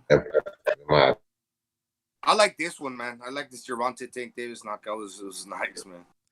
Yeah, Dillian White's open for that hook, right, man? He's for those uppercuts. He's kind of open for those shots. He is, man. And I'm going with the White Povetkin knockout too because it was a more competitive. White open for a lot of shit. It was guys in their own That's weight such division. a beautiful you know what I mean? knockout, man. It was the guys in their own weight. Meanwhile, Santa Cruz Davis. And I do think Santa Cruz was having success on the outside, man. And he should have kept it on the outside. But credit to Tank Davis, too. Because once he realized he was getting lit up from the outside, he said, you know what? He should have done it earlier. But he finally decided, look, I got to just go balls to the walls against this guy. And he caught him with that left uppercut. But like we kept saying, we looked at his strengths. So just to recap, he's got quick hands. He does have power. He's got good placement. He's got good defense when he wants to, and when he wants to focus on it. Weaknesses, sometimes he gets over his head and inconsistent with his defense, and he gets lit up with combos, flush combos. His stamina seems to be suspect, which he could be maybe modifying now if he is, in fact, training harder on it. Also, I think the stamina thing, like I said, it's because he puts a lot on his shots, and also he's very muscular for a boxer. So that, you know, you guys know that muscle, it's going to eat up oxygen, that lactic acid builds up. So, I mean, it's Canelo too. Canelo, like he'll flurry 3-4 hard shots, and then he'll have to take a little break because he's very muscular. So those are some of his weaknesses too. Tank Davis, the 2-1-2. That's a good point. Something, BDA. If he can, with experience, if he can manage himself the way like a guy like Canelo does, he could be extremely effective. You know what I'm saying? He could be extremely effective even fighting bigger guys. That's why he should incorporate the waist movement where he keeps his waist on the swivel. He should improve on that. Or try He's got it. Yeah. You know what? I know what a problem is for Tank Davis at 135. So remember when Teofimo stepped up to a taller, lengthy guy who had, in my opinion, a speed advantage. Nakatani is fast, right? Nakatani, He struggled, right? Teofimo struggled. Now Tank struggling against these guys is dangerous. Nakatani, Teofimo got a beard on him. Nakatani had a 70% knockout ratio. The dude had pop, and Teofimo took a lot of hits from him. But Tank coming up to guys that hit really hard, man. Really hard. And it's like I said about Leo Santa Cruz. Let's be honest with Tank Davis. He's been hit by nobody, in my opinion, like Teofimo Lopez first and foremost. And Ryan Garcia may have that type of power too. He's not been hit by guys like that. When he feels that kind of power, that's when guys back off. And they don't do what you're used to seeing them do. Hey, D, Ryan Garcia's got that weird power. Well, at least from what I've noticed, the shots he's grazing their heads, and he's still knocking them out, man. Well, largely improving guys, but they're still going down. He's grazing the top of the head, just glancing blows, and the dudes are falling down in the first round. Yeah. He's got that a little bit like Manny Pacquiao. He would graze guys too, and they would drop, man. I mean, it's that velocity of the shot. Especially when he was fighting guys his size. Well, yeah. Well, that's because he grazing them. If y'all see where they hitting them, they grazing them off that temple, bro. It's a temple shot, but it's still a grazing temple shot, and that shit is discombobulating those dudes. In regards to the power, with Tank Davis, we don't know how he's gonna react to power, especially when he's got his hands down, like we saw in certain clips, and he's getting hit flush in the head. It's like I don't know. I'm pretty sure he's got a decent. I'm pretty sure he's got a decent chin because of the neck. That he's got like that short, thick neck. But why even who was it that said one? I think it was Roy Jones. One time he said I got a good chin, but I don't want to prove it. You know what I mean? Like nobody wants to have to prove that they have a good chin. So with Tank Davis, if he wants to bypass all this, just focus on his defense, man. Stop dropping his hands. Stop pulling back with his hands down, and focus on that. I don't think Tank Chen is no more proven than Ryan Garcia's. Yeah. I ain't really seen them hit with nobody with nothing that's gonna hurt them. Mm-hmm. Neither of them. And he's got a low center of gravity, right? Tank Davis.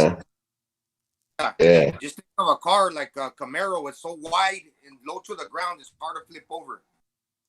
That's true. Man, Yeah, it might be hard to flip over, but it might not be hard to stop. So, fellas, I think this was a good film analysis. We saw, and we didn't even scratch the surface of some. There were a lot of other clips, but then we would have been here all night. I mean, already we took about an hour like an hour and a half at least to watch this. So, I mean, look, I think he's a good fighter, man. I think Tank Davis is got a lot of attributes. But if I'm his manager, I'm telling him, look, you got enough things in your plate at 130, stay there. And by the Teofimo Lopez is saying he wants to move up to 140.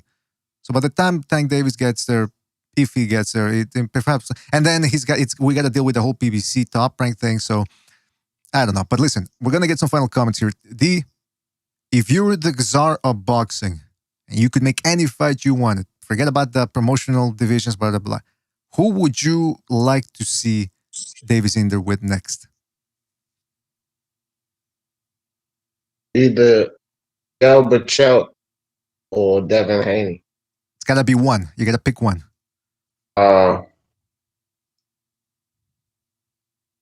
Fair Choate. I would like to see him actually step up and fight Choate. Mm-hmm. Do you think that's good? Because that would be a more action-packed fight?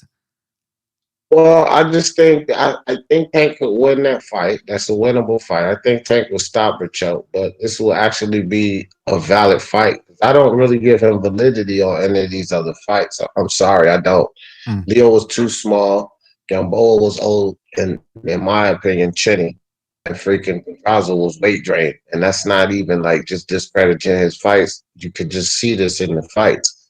So Choate, that's a guy that packs a wallop. I always say you have to have something to deter Tank, and I think Choate has that. Tank's not just going to walk in there and have his way, right? So I think that's a valid fight.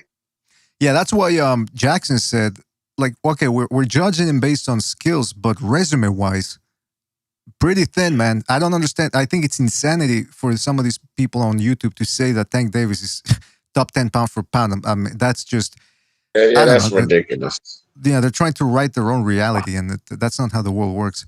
Gonzalo, how about you, man? You're the czar of boxing. You can make any fight. Which fighter would you like to see Tank Davis in there against? And it's got to be one. At 130 pounds, I would agree with D. Jefferson, Miguel Burchell. Miguel Burchell. Now, why? Because he... Yeah. Yes, because he's a little he's considerably more sturdy than Leo Santa Cruz. He's a strong guy that's got a good power. So I would like to see that fight. I still think Tank will win that fight, but it's more of a fight where he's not weight bullying the other guy, where he can get the good credit that he deserves for. Burchell's bigger than Tank. Burchell's bigger than Tank. Yeah. Okay, if he's bigger, it's good. It's kind of close. Yeah, I agree, Burchell. Burchell, there we go. Recognize, same question, man. Who would you like to see Gervonta Davis in against next? I'm agree with the rest of the guys. I'm gonna say Burchell, man. Burchell's this is a guy who's had success, so he knows how to win fights. And it's a good test for Tank, a guy who's going in there to say, I know what it takes to beat a guy like Tank.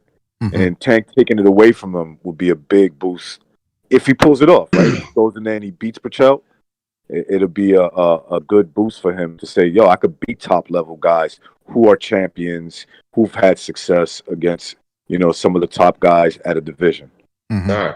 I agree with all of you, man. I want to see him in there against Burchell. And in my universe, in the universe of the question I ask is if you guys could make any fight.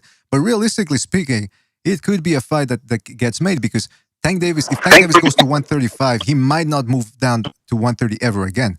So maybe it's better for him to get something done at 130 and then he goes up, and whatever happens there happens. But at least he already beat Berchelt at 130 if he can beat him. Also, the thing about Berchelt, it would be interesting because Berchelt has been in there and shown us different styles. He outslogged the slugger against Francisco Vargas twice. He boxed the slugger against Takashi Miura, and Miura is like a southpaw power puncher, kind of like Tank Davis, except he's not as fast. And Jason Sosa, I was very impressed with the Jason Sosa fight because he showed a little boxing in there too, but then eventually he just overwhelmed Sosa. And Sosa's a strong, explosive fighter too. Yeah. And it would be interesting too because Berchelt is an action-oriented fighter and he keeps his chin up in the air too. So there's a chance Davis can also, if he slugs it out with him, he could take him out. So I'm all for that fight, man. I agree with all of you guys. But Miguel Berchelt is Leo Santa Cruz's height, right? Is he? But he got the reach of Devin Haney. He got 71-inch reach, bro. This dude, and he's got long reach. He's got a long fucking reach, bro. Like, I think that's a good test for Tank. I'm with Gonzalo though. I think Tank wins that fight, and I think he stopped Berchelt actually, but I think it's not going to be easy for him to get that stop. I tell you what, man, if he fights Berchelt and stops him, he's going to have to be in shape to do it. Because if he lacks in his training, if he lacks 1 second in that training of his, it could be trouble. It could be a long night. He's going to have to dig deep. That's what we want to see. He's going to have to dig deep for that fight. You know? He get stopped. I don't think people I wouldn't be surprised if Berchelt got a stop on Tank. Like, he could get stopped. Maybe not a knockout, but like a TKO. Stop, yeah, like TKO to ref jump in there. That's enough. Like, he could get the stoppage on Tank. I'm telling you, because those long arms and Berchelt start throwing the barrage of punches and Tank fucked up on the ropes. If he hurt him up a little bit or something, they could stop it. I see that. What you said, the barrage of punches. I got like this mental through. All right, listen, fellas, I want to thank you guys for joining us for this film analysis. Recognize Gonzalo D. Thank you for joining us, and thank you for your input. See, I like doing this, man. It's fun because it's forget all the he said, she said. Let's look at the evidence. Let's look at the film and see what a fighter brings to the table and what he could potentially do when he steps up. I'm working on one for Kell Brook, Terence Crawford. That'd be nice. Which is coming up in not this Saturday, the next. So I'm going to have to go back, though, for Kell Brook. We are going to be watching clips of him against Sean Porter. I know it was 6 years ago, but the point remains he still has more or less the same skills. So I'm going to... You should watch some things from Brook at 154. Although he's fighting at 147, that'll give us a better gauge at what he looks like now. That's just a suggestion because I'm gonna need for us to reminisce on what he looked like 6 years ago or 3 years ago with Spence. Like, we need to gauge what he looks like now. Right, but it's good to pick up on certain things that he can still do from 6 years ago. But definitely, we're gonna be showing clips from 154. Yeah, man, because we also gotta look at the things he can do. He's done recently and not just 8 years ago. So thank you guys for joining us. Really appreciate it, man. Thank you for being on. Peace, man. Been good. Take it easy, fellas. Take it easy. Later, fellas. Want to give a shout out to Tony Boswell for his contribution for the super chat. I want to also thank everybody that joined us during this film analysis. I'm talking Grievous, Hawker Mustang, Bubba Boxing, Hawker Mustang, Wisdom E, Trill Ballins, Claudio Monreal, Jet Kyle, Mike W. Stacy. Who else was here? Iceman was in the house as well. Jonathan Morrison, thank you for your call. Ozzy Mandias as well. Draco J21. Joe Show Arm Wrestling. And many more, guys. If I miss anybody, we do have to go. But thank you for being on. Thank you for listening. B-Space FM. Ringside Charlie. Poo Dude. Vince Vegas. Thank you guys for joining us. We'll catch you on the next one. And take it easy, fellas. Thank you for watching. Where's my god darn intro here? There we go. I'm sorry, I don't mean to offend you. I'm disappointed in every one of you. I kiss you on the mouth. No, I'm not cool with that. I'm sorry. One more time. I'm disappointed in every one of you. I mean, I'm dealing with degenerate animals. I'm I'm disappointed in everyone. Totally fucking disappointed in everyone. All right, come on. Honestly, I can't do it no more. I'm disappointed in everyone. Let me tell you why. It's gonna be all right, Nicky. Go ahead, shoot. He's just killed a fucking man. What are you going to do about it? You're happy because you got nothing. You don't got a thing. You're happy because you got nothing. Lobito! You got nothing. I want to get out. I want to get out of this rat hole. I want to get online. I need BDA Boxing.